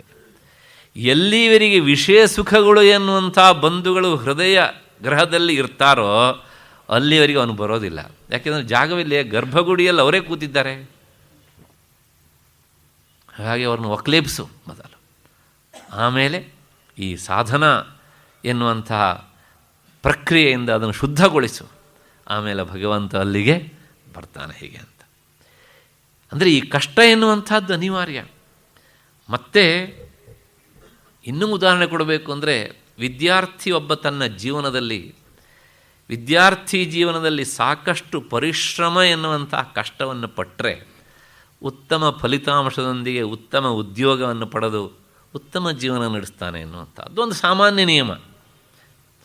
ಇವತ್ತು ಕಷ್ಟಪಡದೇ ಇದ್ದವರು ಸಾಕಷ್ಟು ಸುಖವಾಗಿರ್ತಾರೆ. ಶಾರ್ಟ್ಕಟ್. ಆದರೆ ಶಾರ್ಟ್ಕಟ್ ಎಂದಿದ್ರೂ ಡೇಂಜರೇ. ರಹದಾರಿ ಎಂದಿದ್ರೂ ಸಹ ರಹದಾರಿಯೇ. ಅದನ್ನು ನಾವು ಮರಿಬಾರ್ದು. ಪ್ರಯತ್ನದಿಂದ ಬಂದಂಥದ್ದೇನುಂಟಲ್ಲ ಅದು ಶಾರ್ಟ್ಕಟ್ಟಿನಿಂದ ಸಿಕ್ಕಾಗ ಯಾವಾಗಲೂ ಢಕ್ಢುಕಿ ಆಗ್ತಾನೇ ಇರುತ್ತೆ. ಪ್ರಾಯಶಃ ನೀವು ಇತ್ತೀಚೆಗೆ ಒಂದು ಪೇಪರನ್ನು ಓದಿದ್ರಿ ಅಂತ ಅಂದ್ಕೊಂಡಿದ್ದೇನೆ ನಾನು. ನಮ್ಮ KPSCಯ ಏನು ಹೇಳಬೇಕು ಅದು ಹಗರಣವೋ ಅಗರಣವೋ ಅದು ಏನೋ ಗೊತ್ತಿಲ್ಲ. ಒಂದೇ ದಿವಸ ಸುಮಾರು 1,500 ಜನ MPhil ತಗೊಂಡಿದ್ದಾರೆ. ಪ್ರಾಯಶಃ ಇದು ಕರ್ನಾಟಕದಲ್ಲಿ ಮಾತ್ರ ಸಾಧ್ಯ ಅಂತ ಕಾಣುತ್ತೆ, ಇನ್ನೆಲ್ಲೂ ಆಗೋದಿಲ್ಲ. ಒಂದೇ ದಿವಸ ಅವರು ಎಲ್ಲರಿಗೂ ನೇಮಕಾತಿಯೂ ಆಗಿಬಿಟ್ಟಿದೆ ಪಾಪ. ಒಂದೇ ದಿವಸ ಏನು ಮಾಡೋಣ, ಅವರೆಲ್ಲ ಭಗವದ್ಗೀತೆ ಓದೋದಿಲ್ವೇ ಅಲ್ವಾ? ಹಾಗಾಗಿ ಈಗೆಲ್ಲವೂ ಸಹ ನಡೀತಾ ಇದೆ ಇನ್ವೆಸ್ಟಿಗೇಷನ್. ಎಷ್ಟೆಷ್ಟು ಜನ ಈಚೆ ಬರ್ತಾರೋ ಗೊತ್ತಿಲ್ಲ. ಅಲ್ಲ, ಬರದೇ ಇದ್ದರೂ ಇರ್ಬೋದು, ಅದು ಏನು ಆಶ್ಚರ್ಯ ಅಲ್ಲ. ಯಾಕೆ ಹೇಳಿದೆ? ಶಾರ್ಟ್ಕಟ್ ಎಂದಿದ್ರೂ ಡೇಂಜರೇ. ಹಾಗಾಗಿ ಪ್ರಯತ್ನ ಪಡುವ ಸ್ಥಿತಿಯಲ್ಲಿ ಅತ್ಯಂತ ಕಷ್ಟ. ಆದ್ರೂ ಸಹ ಅದಕ್ಕೆ ಬೆಲೆ ಉಂಟು. ಅದು ಕಷ್ಟ. ಇತ್ತೀಚೆಗೆ ಪತ್ರಿಕೆಯಲ್ಲಿ ನಾನೊಂದು ಕಥೆಯನ್ನು ಓದ್ತಿದ್ದೆ, ಶಾರ್ಟ್ಕಟ್ಟಿಗೆ ಸಂಬಂಧಪಟ್ಟ ಹಾಗೆ. ಈ ವಿದೇಶದಲ್ಲಿ ಒಬ್ಬಾತ ರಾಜ ಒಂದು ಸ್ಟೇಟ್ಮೆಂಟ್ ಹೊರಡಿಸಿದನಂತೆ. ಏನು ಅಂದರೆ, ನಮ್ಮ ದೇಶದ ಮಕ್ಕಳ ಪ್ರತಿಭೆಯನ್ನು ನಾನು ನೋಡಬೇಕು. ಅದಕ್ಕೋಸ್ಕರ ನಾನು ಎಲ್ಲರಿಗೂ ಸಹ 2 ಬೀಜ ಕೊಡ್ತೇನೆ. ಆ ಬೀಜವನ್ನು ಬಿತ್ತಿ ಎಲ್ಲರೂ ಚೆನ್ನಾಗಿ ಬೆಳೆಸಿ, ಆ ಗಿಡವನ್ನು ಬೆಳೆಸಿ ತಂದಾಗ ನಾನು ಯಾರು ಬೆಳೆಸಿದ ಗಿಡ ಚೆನ್ನಾಗಿದೆಯೋ ಅವರಿಗೆ ಬಹುಮಾನ ಕೊಡ್ತೇನೆ ಅಂತ ಹೇಳಿದ. ಸರಿ, ರಾಜ ಎಲ್ಲ ಮಕ್ಕಳಿಗೂ ಸಹ, ಎಲ್ಲ ಎಷ್ಟು ವಯಸ್ಸಿನಲ್ಲಿ ಅಂದರೆ ಎಲ್ಲ ಟೀನೇಜಿನ ಮಕ್ಕಳು, ಯುವಕರನ್ನು ಪರೀಕ್ಷೆ ಮಾಡಬೇಕು ಅಂತ. ಅವನಿಗೆ ಕೃಷಿ ಬಗ್ಗೆ ಹೆಚ್ಚು ಆಸಕ್ತಿ ಇತ್ತು. ಕೃಷಿ ಅಂದರೆ ಅರ್ಥನೇ ಪ್ರಯತ್ನ ಮಾಡೋದು ಅಂತ ಅರ್ಥ. ಪ್ರಯತ್ನ ಪಡಬೇಕು ಅನ್ನೋದೇ ಆ ಮಾತಿನ ಅರ್ಥ. ಎಲ್ಲ ಆ ಟೀನೇಜಿನ ಮಕ್ಕಳನ್ನು ಕರೆದು, ರಾಜ್ಯದಲ್ಲಿರುವ ಮಕ್ಕಳನ್ನು ಕರೆದು ಎಲ್ಲರಿಗೂ 2 ಬೀಜ ಕೊಟ್ಟ. 3 ತಿಂಗಳ ಒಳಗಾಗಿ ಇದನ್ನು ನೀವು ಚೆನ್ನಾಗಿ ಬೆಳೆಸಿ ಗಿಡ ಮಾಡಿಕೊಂಡು ಬರಬೇಕು. ಆಗ ಯಾರು ಬೆಳೆಸಿದ ಗಿಡ ಚೆನ್ನಾಗಿರುತ್ತೋ ನಾನು ಅವರಿಗೂ ಬಹುಮಾನ ಕೊಡ್ತೇನೆ ಅಂತ ಹೇಳಿದ. ಎಲ್ಲ ಹುಡುಗರು ತಗೊಂಡು ಹೋದರು, ಕಷ್ಟಪಟ್ಟರು, ಅದನ್ನು ಕುಂಡದಲ್ಲಿ ಹಾಕಿದರು, ಮತ್ತು ಗೊಬ್ಬರನೂ ಕೊಟ್ಟಿದ್ದಾರೆ, ಕುಂಡನೂ ಕೊಟ್ಟಿದ್ದಾರೆ, ನೀರನ್ನು ಮಾತ್ರ ಹಾಕಬೇಕು ಇವರು. ಹಾಗೆ ಎಲ್ಲರೂ ಬೆಳೆಸಲಿಕ್ಕೆ ಮುಂದಾಗಿದ್ದಾರೆ. ಬೀಜ ಬಿತ್ತಿ ಕೊನೆ ಪಕ್ಷ 1 ತಿಂಗಳದಷ್ಟೊತ್ತಿಗಾರು ಮೊಳಕೆ ಬರಬೇಕಲ್ವ. ಆದರೆ ಮೊಳಕೆ ಬರಲಿಲ್ಲ. ಹಾಗೆ ದಿನ ಕಳೀತಾ ಇತ್ತು. ಈ ಕಡೆಗೆ ಒಬ್ಬ ಹುಡುಗ ಇದ್ದ, ಅವನ ಹೆಸರು XYZ. ಈ ಹುಡುಗನೂ ನೋಡಿದ, ಅವನಿಗೆ ಕೃಷಿಯೆಲ್ಲ ತುಂಬ ಆಸಕ್ತಿ ಇತ್ತು. ಶ್ರದ್ಧೆಯಿಂದ ಕುಂಡದಲ್ಲಿ ಬೀಜವನ್ನು ಬಿತ್ತಿದ, ಗೊಬ್ಬರ ಕೊಟ್ಟಿದ್ದನ್ನು ಹಾಕಿದ್ದಾನೆ. ದಿನವೂ ಸರಿಯಾಗಿ ಅದಕ್ಕೆ ಹೊತ್ತಿಗೆ ಸರಿಯಾಗಿ ನೀರು ಉಣಿಸ್ತಾ ಇದ್ದಾನೆ. ಆದರೆ ಅವನ ಮೊಳಕೆಯಲ್ಲೂ ಸಹ, ಪಾಟಲ್ಲೂ ಸಹ ಮೊಳಕೆ ಆಗಲಿಲ್ಲ. ತುಂಬ ಬೇಸರ ಆಯಿತು. ತಿಂಗಳ ಕಳೀತು, 1.5 ತಿಂಗಳ ಕಳೀತು, 2 ತಿಂಗಳ ಕಳೀತು, 2.5 ತಿಂಗಳ ಕಳೀತು, 3ನೇ ತಿಂಗಳ ಬಂದುಬಿಟ್ಟಿದೆ. ಇನ್ನೇನು 1 ವಾರದೊಳಗೆ ಅದರ ಪ್ರದರ್ಶನ ಇದೆ. ಗಾಬರಿಯೋ ಗಾಬರಿ. ಅತ್ಯಂತ ಚುರುಕಾದ ಹುಡುಗ, ಅತ್ಯಂತ ಜಾಣ ಆತ. ಎಲ್ಲ ಹುಡುಗರಿಗೂ ಅವನ ಕುಂಡದಲ್ಲಿ ಗಿಡ ಆಗೇ ಆಗತ್ತೆ ಅನ್ನುವಂಥ ನಿರೀಕ್ಷಣೆ. ಆದರೆ ಏನು ಮಾಡೋಣ, ಆಗಲೇ ಇಲ್ಲ. ಕೊನೆಗೆ ಆ ಪ್ರದರ್ಶನ ದಿನ ಬಂದೇ ಬಿಡ್ತು. ಮಿಕ್ಕೆಲ್ಲ ಹುಡುಗರು ತಂದೇ ಬಿಟ್ಟರು. ಅವರು ಕುಂಡದಲ್ಲಿ ಮೊಳಕೆ ಆಗೇ ಬಿಡ್ತು, ಗಿಡ ಆಯಿತು, ಚಿಗುರಿತು, ಎಲ್ಲ ಸುಂದರವಾಗಿ ಬೆಳೆದಿವೆ. ರಾಜ ನೋಡ್ತಾ ಬಂದ. ಎಲ್ಲರ ಕುಂಡದಲ್ಲೂ ಗಿಡಗಳು ಚೆನ್ನಾಗಿವೆ. ಆದರೆ ಈ XYZ ಹುಡುಗ ಇದ್ದಾನಲ್ಲ, ಜೋಲು ಮುಖ ಹಾಕ್ಕೊಂಡು ನಿಂತಿದ್ದ. ಅವನು ಕೇಳಿದ, ಯಾಕೆ? ಗೊತ್ತಿಲ್ಲ, ನೀವು ಕೊಟ್ಟಂಥ ಬೀಜವನ್ನು ನಾನು ಬಿತ್ತಿದ್ದೇನೆ, ಗೊಬ್ಬರ ಹಾಕಿದ್ದೇನೆ, ದಿನವೂ ನೀರು ಉಣಿಸಿದ್ದೇನೆ, ಆದರೆ ಆಗಲಿಲ್ಲ, ಗಿಡ ಆಗಲಿಲ್ಲ. ಯಾಕಾಗಲಿಲ್ಲ ನನಗೆ ಗೊತ್ತಿಲ್ಲ, ಹಾಗೇ ತಂದಿದ್ದೇನೆ. ಎಲ್ಲವನ್ನು ನೋಡಿಕೊಂಡು ಬಂದಾದ ಮೇಲೆ ರಾಜ ಬಹುಮಾನವನ್ನು ಅನೌನ್ಸ್ ಮಾಡಿದ. ಈ ಹುಡುಗನಿಗೆ ಮಾತ್ರ ಒಂದೇ ಬಹುಮಾನ. ಅಲ್ಲ, ಮಿಕ್ಕವರೆಲ್ಲ ಚೆನ್ನಾಗಿ ಬೆಳೆಸ್ಕೊಂಡು ಬಂದಿದ್ರಲ್ಲ, ಯಾರಿಗೂ ಬಹುಮಾನ ಇಲ್ಲ.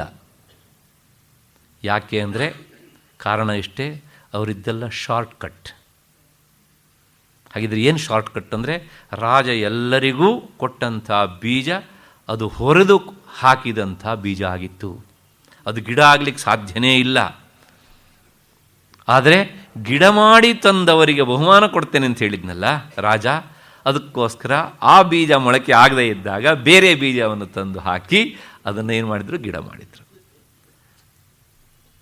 Short cut. ಹಾಗಾಗಿ ತಾಳ್ಮೆಯಿಂದ ಇದ್ದಾಗ, ನಿಧಾನ ಆದ್ರೂ ಸಹ ಅದಕ್ಕೆ ಫಲ ಬರ್ತದೆ ಅನ್ನೋದಕ್ಕೆ. ಇದು ಚೀನಾ ದೇಶದ ಕಥೆ ಅಂತ, ಆದದ್ದು ಅಂತಲೂ ಹೇಳ್ತಾರೆ, ಇದನ್ನು ನಡೆದದ್ದು ಅಂತಲೂ.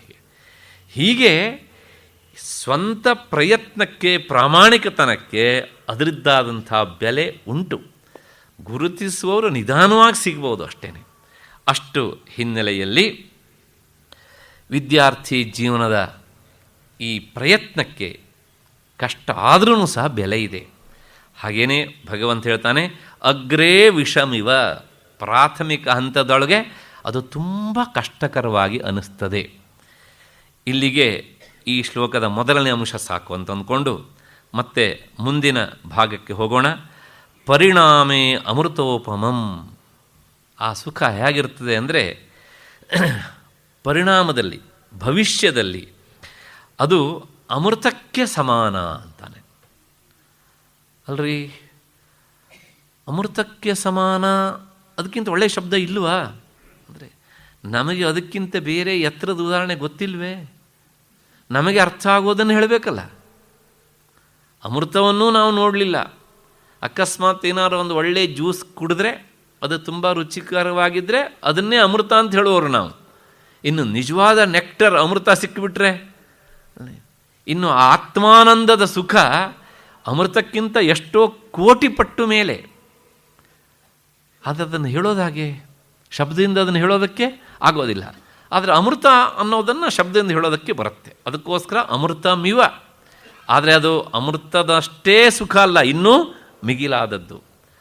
ವಿಷಮಿವ ಅಂತ ಹೇಳುವಾಗ ಅದು ವಿಷ ಅಲ್ಲ, ಆದರೆ ಇಲ್ಲಿ ಅಮೃತಕ್ಕಿಂತ ಮೇಲಿನದು ಅಂತ.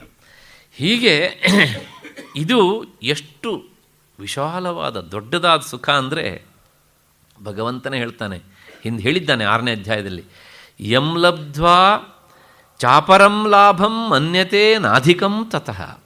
ಯಾವುದನ್ನು ಪಡೆದ ಮೇಲೆ ಅದಕ್ಕಿಂತ ಮಿಗಿಲಾದಂಥ ಇನ್ನೊಂದು ಸುಖ ಇದೆ ಅಂತ ಅವನಿಗೆ ಅನಿಸೋದಿಲ್ವಂತೆ, ಮತ್ತು ಇನ್ನೊಂದನ್ನು ಬಯಸೋದು ಇಲ್ಲ ಅಂತ. ಅಷ್ಟು ಎತ್ತರದ ಸುಖ ಅದು. ಮತ್ತಷ್ಟೇ ಅಲ್ಲ, ಯಸ್ಮಿನ್ ಸ್ಥಿತೋ ನ ದುಃಖೇನ ಗುರುಣಾಪಿ ನ ವಿಚಾಲ್ಯತೆ. ಆ ಸುಖವನ್ನು ಅನುಭವಿಸ್ತಾ ಇರುವ ಕಾಲದೊಳಗೆ ನೀವು ಶಸ್ತ್ರ ಹಾಕಿ ಇರಿದ್ರೂ ಸಹ ಅವನಿಗೆ ಗೊತ್ತಾಗೋದಿಲ್ಲ ಅಂತ. ಗುರುಣಾಪಿ ನ ವಿಚಾಲ್ಯತೆ. ಅಷ್ಟರ ಮಟ್ಟಿಗೆ ಆತ ಆ ಸುಖವನ್ನು ಅನುಭವಿಸ್ತಾ ಇರ್ತಾನೆ. ಆದರೆ ಇಂದು ನಾವು ಅನುಭವಿಸುವಂಥ ಲೌಕಿಕ ಸುಖ ಹೀಗುಂಟೋ? ಇಲ್ಲ. ಹಾಗಾಗಿ ಇಂತಹ ಸುಖ ಸಿಕ್ಕಾಗ ಆತ ಅದನ್ನು ಹೇಗೆ ಬಿಟ್ಟಾನು ಅಂತ ಭಗವಂತನ ಪ್ರಶ್ನೆ. ಸದಾ ಆ ಸುಖವನ್ನು ಅನುಭವಿಸ್ತಾನೇ ಇರ್ತಾನೆ. ಹಾಗಿದ್ದರೆ ಆ ಸುಖ ಇಷ್ಟು ದೊಡ್ಡದಾಗಿರೋದಕ್ಕೆ, ಮಹತ್ತರ ಆಗಿರೋದಕ್ಕೆ ಏನು ಕಾರಣ ಅನ್ನೋದಕ್ಕೆ 3ನೆಯ ಈ ಅಂಶ ಉತ್ತರ ಹೇಳುತ್ತೆ. ಆತ್ಮ ಬುದ್ಧಿ ಪ್ರಸಾದಜಂ. ಇದಕ್ಕೆ ಭಾಷ್ಯಕಾರರು ಭಾಷ್ಯ ಕೊಡ್ತಾರೆ, ಆತ್ಮವಿಷಯ ಬುದ್ಧಿ ಆತ್ಮಬುದ್ಧಿ ಅಂತ. ಅಂದರೆ ಆ ಧ್ಯಾನದ ಸ್ಥಿತಿಯಲ್ಲಿ ಅವನ ಬುದ್ಧಿ ಆತ್ಮವನ್ನೇ ನೋಡ್ತಾ ಇರುತ್ತಂತೆ. ಅದನ್ನು ಬಿಟ್ಟು ಇನ್ನೇನನ್ನೂ ಸಹ ವಿಚಾರ ಮಾಡುವುದಿಲ್ಲ.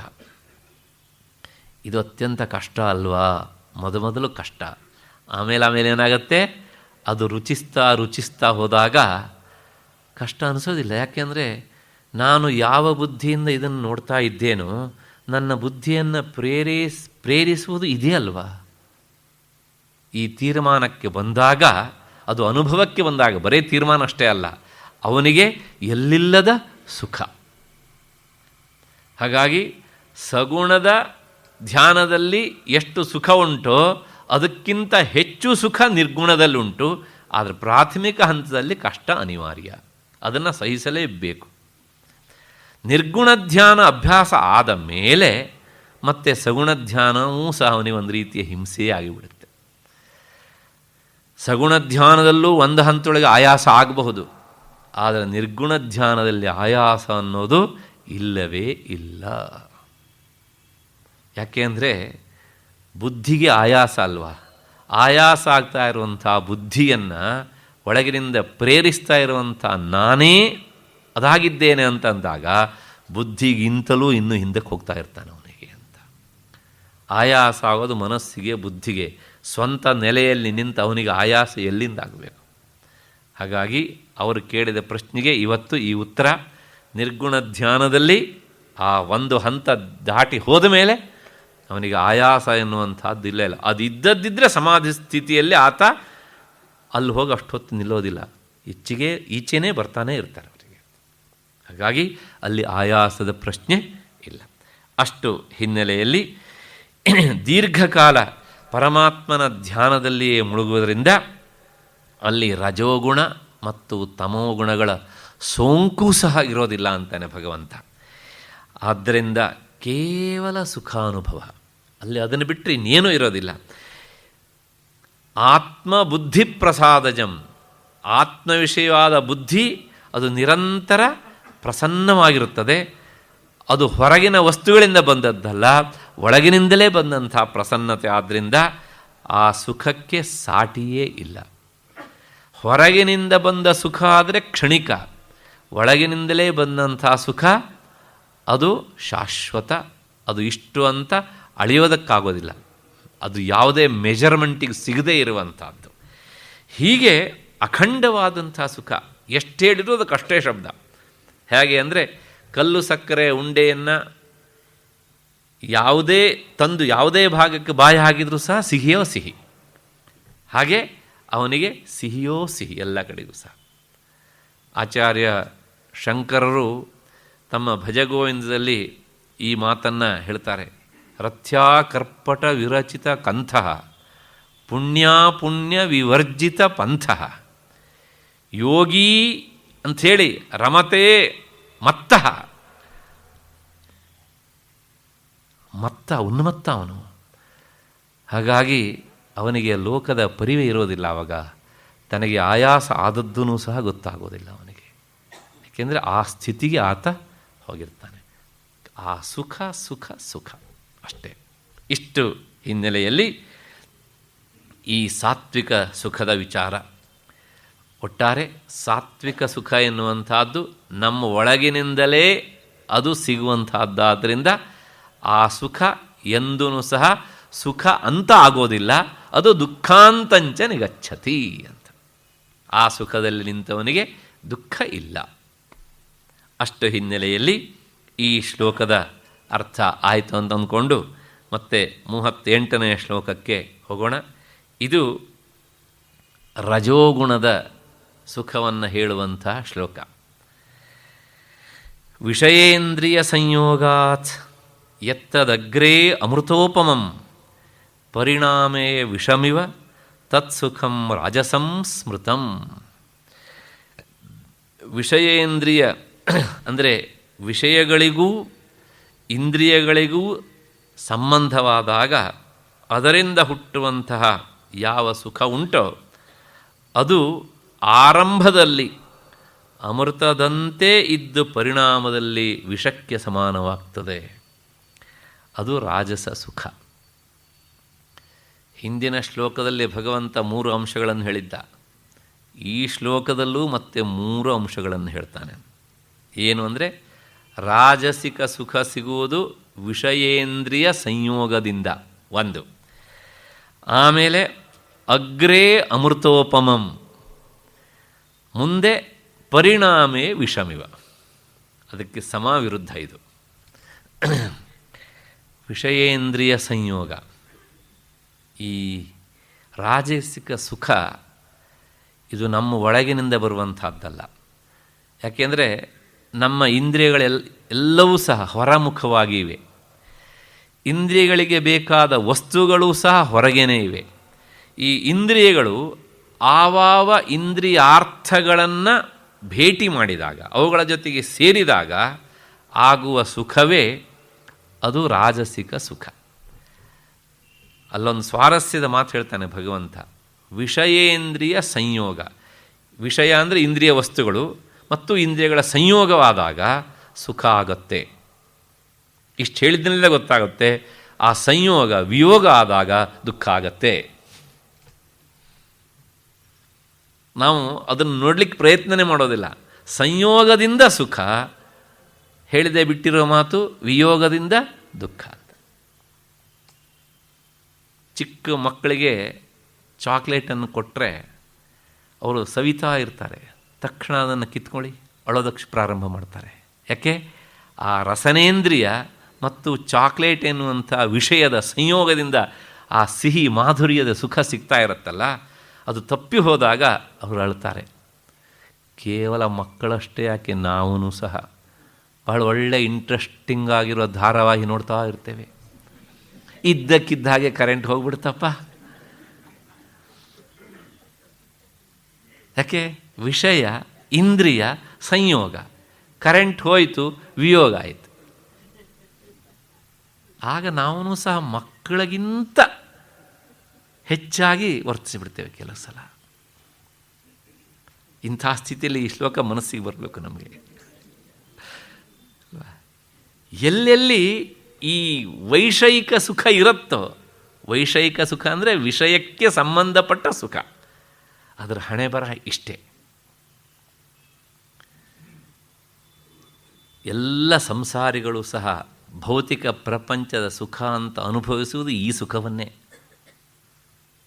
ಆ 37ನೇ ಶ್ಲೋಕದಲ್ಲಿ ಹೇಳಿದಂಥ ಸುಖವನ್ನು ಅನುಭವಿಸೋರು ಬಹಳ ವಿರಳ. ನಾನು ಈಗ ತಾನೇ ಹೇಳಿದೆ, ಆಚಾರ್ಯ ಶಂಕರರು ಸಾತ್ವಿಕ ಸುಖದ ಬಗ್ಗೆ ಅರ್ಥ್ಯಾಕರ್ಪಟ ವಿರಚಿತಕ್ಕಂತಹ ಆ ಯೋಗಿಯ ವಿಚಾರವನ್ನು ಹೇಳಿದರು.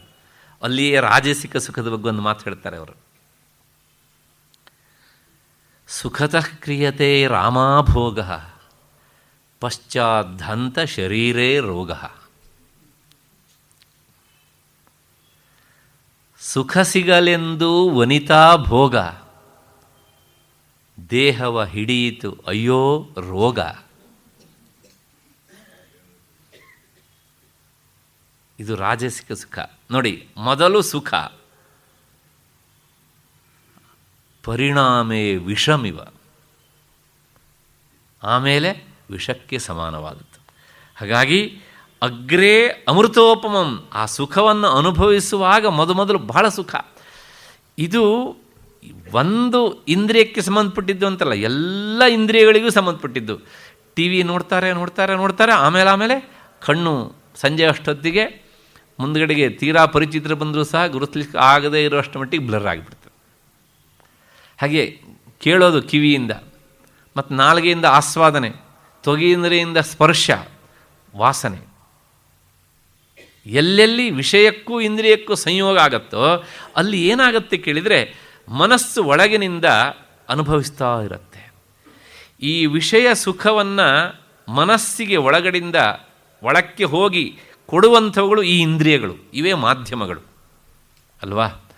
ಹಾಗಾಗಿ ಏನಾಗುತ್ತೆ ಅಂದರೆ ಈ ವಿಷಯ ಸುಖವನ್ನು ಕೊಂಡೊಯ್ದು ಮನಸ್ಸಿಗೆ ಮುಟ್ಟಿಸುವಂಥ ಇಂದ್ರಿಯಗಳು ಅದಕ್ಕೆ ಮುಟ್ಟಿಸಿ ಈ ಬ್ರೋಕರ್ಗಳು ಜರ್ಜರಿತವಾಗಿ ಬಿಡ್ತವೆ.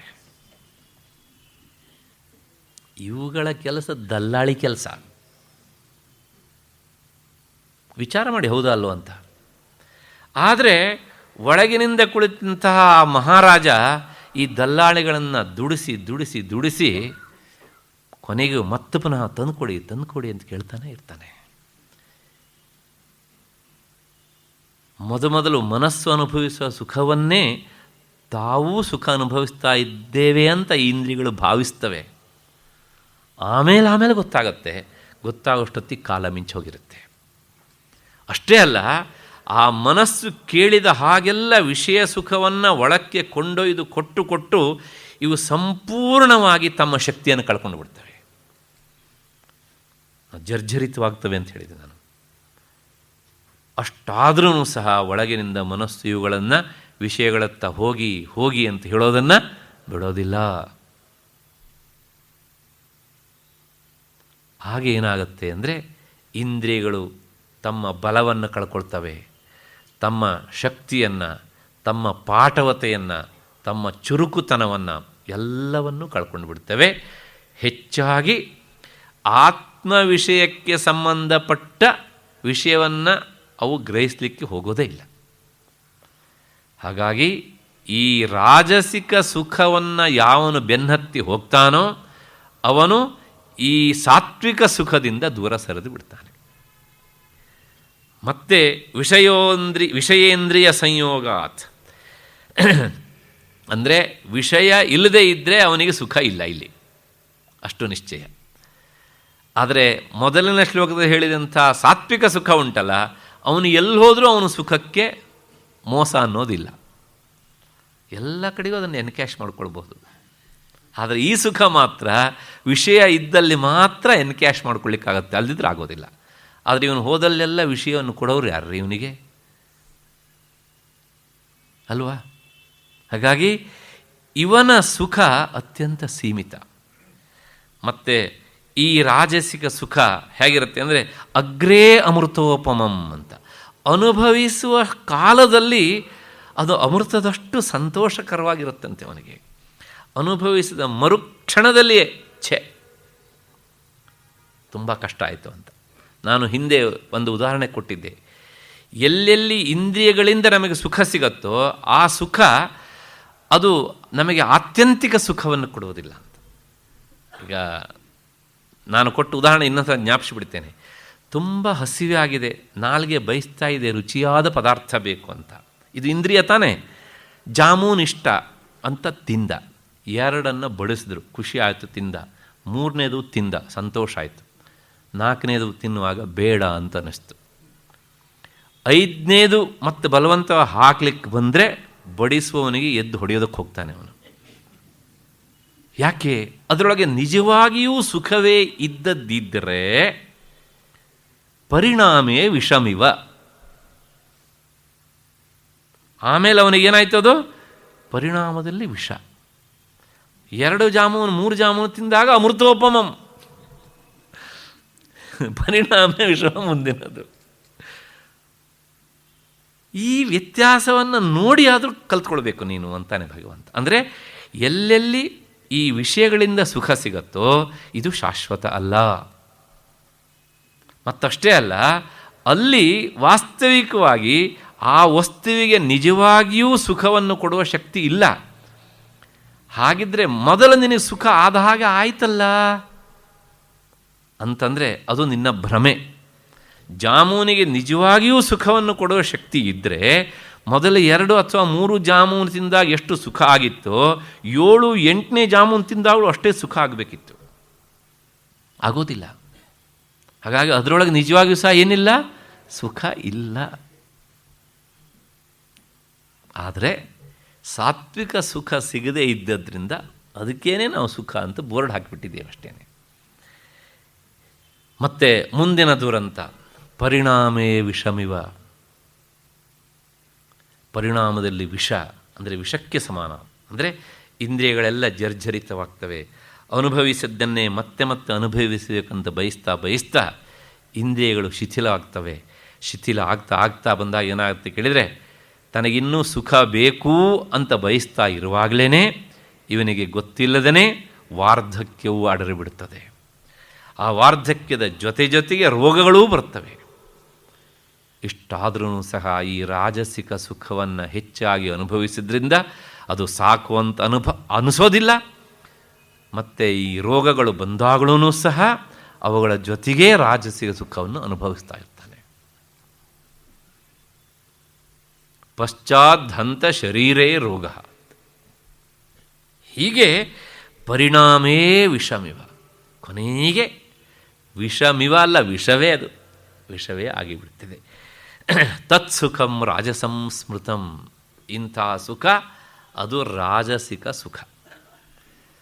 ಗೀತಾಚಾರ್ಯ ಇದು ಎರಡನ್ನು ಹೇಳಿ ನಮ್ಮ ಹತ್ರ ನೇರವಾಗಿ ಅಲ್ಲ, ಪರ್ಯಾಯ ಒಂದು ಪ್ರಶ್ನೆ ಕೇಳ್ತಾನೆ. ಈಗ ವಿಚಾರ ಮಾಡು, ನಿನ್ನ ಒಳಗಿನಿಂದ ಸಿಗುವ ಸುಖಕ್ಕೆ ಕ್ಷಯ ಅನ್ನೋದಿಲ್ಲ, ಹೊರಗಿನಿಂದ ಸಿಗುವ ಸುಖಕ್ಕೆ ಶಾಶ್ವತತೆ ಅನ್ನೋದಿಲ್ಲ. ಹಾಗಾಗಿ ನೀನು ಯಾಕೆ ಇದಕ್ಕೆ ಪ್ರಯತ್ನ ಪಡ್ತೀಯೇ, ಅದಕ್ಕೆ ಯಾಕೆ ಪ್ರಯತ್ನ ಪಡಬಾರದು? ನೋಡು, ಈ ರಾಜಸಿಕ ಸುಖವೇ ಇಷ್ಟು ಭಯಾನಕ, ಇದಕ್ಕಿಂತ ಮುಂದೆ ಇನ್ನೊಂದುಂಟು ತಾಮಸಿಕ ಸುಖ, ಅದನ್ನು ಹೇಳ್ತೇನೆ ಕೇಳು ಅಂತಾನೆ 39ನೇ ಶ್ಲೋಕ. ಯದಗ್ರೇ ಚ ಅನುಬಂಧೇ ಚ ಸುಖಂ ಮೋಹನಂ ಆತ್ಮನಃ ನಿದ್ರಾಲಸ್ಯ ಪ್ರಮಾದೋತ್ಥಂ ತತ್ತಾಮಸಮುದಾಹೃತಂ. ಯಾವುದು ಬುದ್ಧಿಗೆ ಮಂಕನ್ನು ಹಿಡಿಸಿ ಮೊದಲಿನಿಂದ ಕೊನೆಯವರೆಗೂ ಸಹ ಸುಖವಾಗಿ ಕಾಣ್ತದೋ ಆ ಸುಖ ಅದು ತಾಮಸಿಕ ಸುಖ. ನಿದ್ರೆ, ಸೋಮಾರಿತನ ಇವು ಏನು ಮಾಡ್ತವೆ ಅಂದರೆ ಮನೋರಾಜ್ಯವನ್ನು ಕಲ್ಪಿಸಿಕೊಂಡು ಕರ್ತವ್ಯದಲ್ಲಿ ಪ್ರಮಾದವನ್ನು ಉಂಟು ಮಾಡ್ತಾ ಇರ್ತವೆ. ಆ ಪ್ರಮಾದ ಮಾಡುವುದನ್ನೇ ಸುಖ ಅಂತ ಭಾವಿಸ್ತಾನೆ. ಇದಿಷ್ಟು ಈ ಶ್ಲೋಕದ ಅರ್ಥ. ಇದರೊಳಗೆ ಎಷ್ಟು ಅಂಶ ಹೇಳ್ತಾನೆ ಭಗವಂತ. ಯದಗ್ರೇ ಅನುಬಂಧೇಚ, ಅಗ್ರೆ ಅಂದರೆ ಈಗ ಅನುಭವಿಸುವ ಕಾಲದಲ್ಲಿ, ಈ ಕ್ಷಣದಲ್ಲಿ, ಮುಂದುಗಡೆಗೆ, ಮೊದಲು ಅಂತ ಅರ್ಥ. ಅನುಬಂಧೇಚ ಮುಂದೂ ಸಹ. ರಾಜಸಿಕ ಸುಖದೊಳಗೆ ಈ ಕ್ಷಣದಲ್ಲಿ ವಿಷಯ ಸುಖ ಉಂಟು ಅವನಿಗೆ, ಆದರೆ ತಾಮಸಿಕ ಸುಖದಲ್ಲಿ ಈ ಕ್ಷಣದಲ್ಲೂ ಸುಖ ಇಲ್ಲ, ಮತ್ತು ಮುಂದೂ ಸುಖ ಇಲ್ಲ. ಅಲ್ಲ, ಹಾಗಿದ್ರೆ ಈಗಲೂ ಸುಖ ಇಲ್ಲ, ಮುಂದೂ ಸುಖ ಇಲ್ಲ, ಆದರೂ ಸಹ ಅದನ್ನು ಯಾಕೆ ಅನುಭವಿಸೋದಕ್ಕೆ ಮುಂದಾಗ್ತಾನ್ರಿ ಅಂತ ಒಂದು ಪ್ರಶ್ನೆ. ಅದಕ್ಕೆ ಉತ್ತರ ಹೇಳ್ತಾರೆ ಭಗವಂತ. ಏನು ಅಂದರೆ ಮೋಹನಂ ಆತ್ಮನಃ, ಈ ತಾಮಸಿಕ ಸುಖ ಅವನ ಬುದ್ಧಿಗೆ ಮಂಕನ್ನು ಕವಿಸಿಬಿಟ್ಟಿದೆ. ಹಾಗಾಗಿ ಸುಖ ಇಲ್ಲದಿದ್ದರೂ ಸಹ ಸುಖ ಅಂತ ಅಂದ್ಕೊಂಡು ಅನುಭವಿಸ್ತಾ ಇರ್ತಾನೆ ಹೀಗೆ ಅಂತ.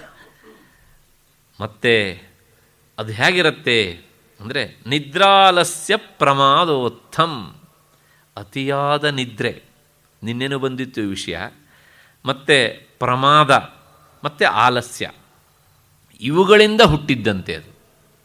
ಅಂದರೆ ತುಂಬ ನಿದ್ದೆ ಮಾಡಿದಾಗ ಆಹಾ ತುಂಬ ಸಂತೋಷ ಆಯಿತು ಅಂತ. ಎಷ್ಟು ಹೊತ್ತು ನಿದ್ದೆ ಅಂದರೆ 1-2 ದಿವಸ ಕಂಟಿನ್ಯೂಸ್ ಆಗಿ.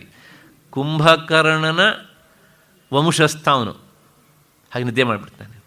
ಆದರೆ ಆ 2 ದಿವಸ ನಿರಂತರ ನಿದ್ದೆ ಮಾಡಿದಾಗ ನಾನು ಎಷ್ಟೆಲ್ಲ ಒಳ್ಳೆಯ ಕೆಲಸ ಮಾಡುವ ಅವಕಾಶವನ್ನು ಕಳ್ಕೊಂಡೇ ಅಂತ ಒಂದು ಸಲನೂ ವಿಚಾರ ಮಾಡೋದಿಲ್ಲ. ಯಾಕೆಂದರೆ ಮೋಹನ ಆತ್ಮನಃ, ಅವನ ಬುದ್ಧಿಗೆ ಮೋಹ ಕವಿದಿರ್ತದೆ.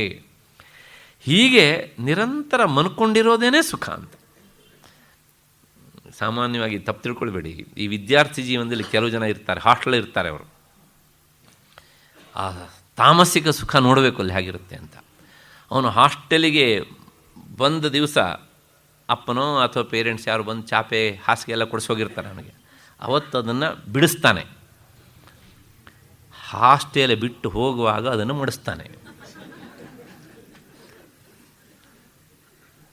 ಯಾಕೆ? ಬೆಳಗಾತ ಎದ್ದು ಯಾರು ಕೇಳಿದರೆ ಯಾಕೆ ಮಾಡಿಸ್ಲಿಲ್ಲ? ಅಲ್ಲ, ಸಂಜೆ ಮನ್ಕೊಳ್ಳಿಕ್ಕೆ ಬೇಕಲ್ವಾ? ಇದು ಒಂದೇ ಅಲ್ಲ, ಅಕಸ್ಮಾತ್ ಏನಾದರೂ ಅಲ್ಲೇನಾದ್ರು ಅವರಿಗೆ ಅಡುಗೆ ಮಾಡಿಕೊಳ್ಳಿಕ್ಕೆ ಅವಕಾಶ ಇದ್ದರೆ ಕೊಡೋದಿಲ್ಲ. ಯಾಕೆ ಅಂದರೆ ಕೊಟ್ಟರೆ ಎಲ್ಲ ರೂಮೂ ಸಹ ಅಡುಗೆ ಮನೆಯೇ ಆಗಿಬಿಡುತ್ತೆ. ಅಲ್ಲಿ ಟೀ ಮಾಡ್ಕೊಳ್ತಾರೆ, ಪಾತ್ರ ತೊಳೆಯೋದಿಲ್ಲ. ಯಾಕೆ? ಮತ್ತೆ ಮಾಡ್ಲಿಕ್ಕೆ ಬೇಕಲ್ವಾ? ಹಾಗೇನೆ ಸ್ಟೋವ್ ಉರಿತಾ ಇದ್ದಿದ್ದು ಉರಿತಾನೆ ಇರ್ಬೋದು, ಯಾಕೆ ಮತ್ತೆ ಹಚ್ಚಲಿಕ್ಕೆ ಬೇಕಲ್ಲ, ಅದು ಯಾಕೆ ಆರಿಸ್ಬೇಕು ಹೀಗೆ ಅಂತ. ಇದೆಲ್ಲ ಈ ಅವ್ಯವಸ್ಥೆಯ ಗೂಡು ತಾಮಸಿಕ ಸುಖದ ಬೀಡು. ಇದನ್ನೆಲ್ಲ ನೋಡಿ ಬಂದಿದ್ದೇನೆ ನಾನು, ಅದಕ್ಕೋಸ್ಕರ. ಮತ್ತೆ ಅನುಬಂಧ ಅನುಭವಿಸುವಾಗ ಈಗಲೂ ಇಲ್ಲ, ಮುಂದೂ ಇಲ್ಲ. ತಾಮಸಿಕ ಸುಖದಲ್ಲಿ ಮುಂದೂ ಸುಖ ಇಲ್ಲ. ಇದಕ್ಕೆ ನೇರ ಉದಾಹರಣೆ ಕೊಟ್ಟುಬಿಡ್ತೇನೆ. ಒಬ್ಬ ಡ್ರಿಂಕ್ ಮಾಡುವವನಿದ್ದಾನೆ. ಅವನಿಗೆ ಯಾರಾದರೂ ಹೇಳಿದರೆ ಇದು ಕೆಟ್ಟದ್ದು ಅಂತ ಹೇಳಿದರೆ ಆ ಕ್ಷಣಕ್ಕೆ ಅವನು ಹೌದು ಅಂತ ಒಪ್ಕೊಳ್ತಾನೆ. ಆದರೆ ಆ ರಸ್ತೆಯಲ್ಲಿ ಹೋಗುವಾಗ ಅಲ್ಲೆಲ್ಲೋ ಒಂದು ಕಡೆ ಬೋರ್ಡ್ ಹಾಕಿಬಿಡ್ತಾರೆ, ಇಂಥದ್ದು ವೈನು ಅಂತ ಹೇಳಿ ಬೋರ್ಡ್ ಹಾಕಿದ ತಕ್ಷಣ ನೆನಪಾಗಿಡುತ್ತೆ. ಯಾಕೆಂದರೆ ನನ್ನ ಗೆಳೆಯನ ಮನೆ ಬಂತಲ್ಲ ಹೀಗೆ ಅಂಥೇಳಿ ಸುತ್ತಲೂ ನೋಡ್ತಾನೆ, ನೇರ ಹೋಗ್ತಾನೆ, ಕುಡಿತಾನೆ. ಕುಡಿಯುವಾಗಾದರೂ ಸುಖ ಉಂಟಾ? ಯಾಕೆಂದರೆ ಅದಕ್ಕೆ ಏನೇನೆಲ್ಲ ಕೆಮಿಕಲನ್ನು ಹಾಕಿರ್ತಾರೆ. ಕುಡ್ದ, ಅದು ಎದಗ್ರೆ ಈ ಕ್ಷಣದಲ್ಲಿ ಮುಖ ಸಿಂಡ್ರಿಸ್ಕೊಂಡು ಕುಡಿತಾನೆ. ಕುಡಿಯೋಕ್ಕಾಗಲ್ಲ ಅಂತ ಅದ್ರ ಜೊತೆಗೆ ಇನ್ನೇನೇನೋ ಸೇರಿಸ್ಕೊಂಡು ತಿಂತಾನೆ ಅಲ್ವಾ. ಮೊದಲು ಒಂದು ಪೆಗ್ಗಂತ, ಆಮೇಲೆ ಒಂದು ಪೆಗ್ಗಿಗೆ ನಿಲ್ಲೋದಿಲ್ಲ, ಅದು ಮುಂದಕ್ಕೆ ಹೋಗ್ತಾ ಇರುತ್ತೆ. ಕೊನೆಗೇನಾಗುತ್ತೆ ಕೇಳಿದರೆ, ಕುಡ್ದಾಯಿತು, ಕುಡ್ದಾದ್ಮೇಲಾದರೂ ಸಹ ಸುಖ ಉಂಟು ಅನುಬಂಧದಲ್ಲಿ, ಅಂದರೆ ಮುಂದೆ ಇನ್ ಫ್ಯೂಚರ್ ಸುಖ ಉಂಟು? ಇಲ್ಲ. ಯಾಕೆಂದರೆ ಬರಬೇಕಿದ್ರೆ ಇಬ್ಬರು ಹಿಡ್ಕೊಳ್ಬೇಕು. ಹಿಡ್ಕೊಳ್ಳೋರು ಇಲ್ಲ ಅಂದರೆ ಆ ಏರಿಯಾದಲ್ಲಿರುವಂಥ ಎಲ್ಲ ರಸ್ತೆ ಉದ್ದ ಅಗಲವನ್ನು ಅವನು ಅಳಿತಾನೆ ವಿದೌಟ್ ಎನಿ ಸ್ಕೇಲ್.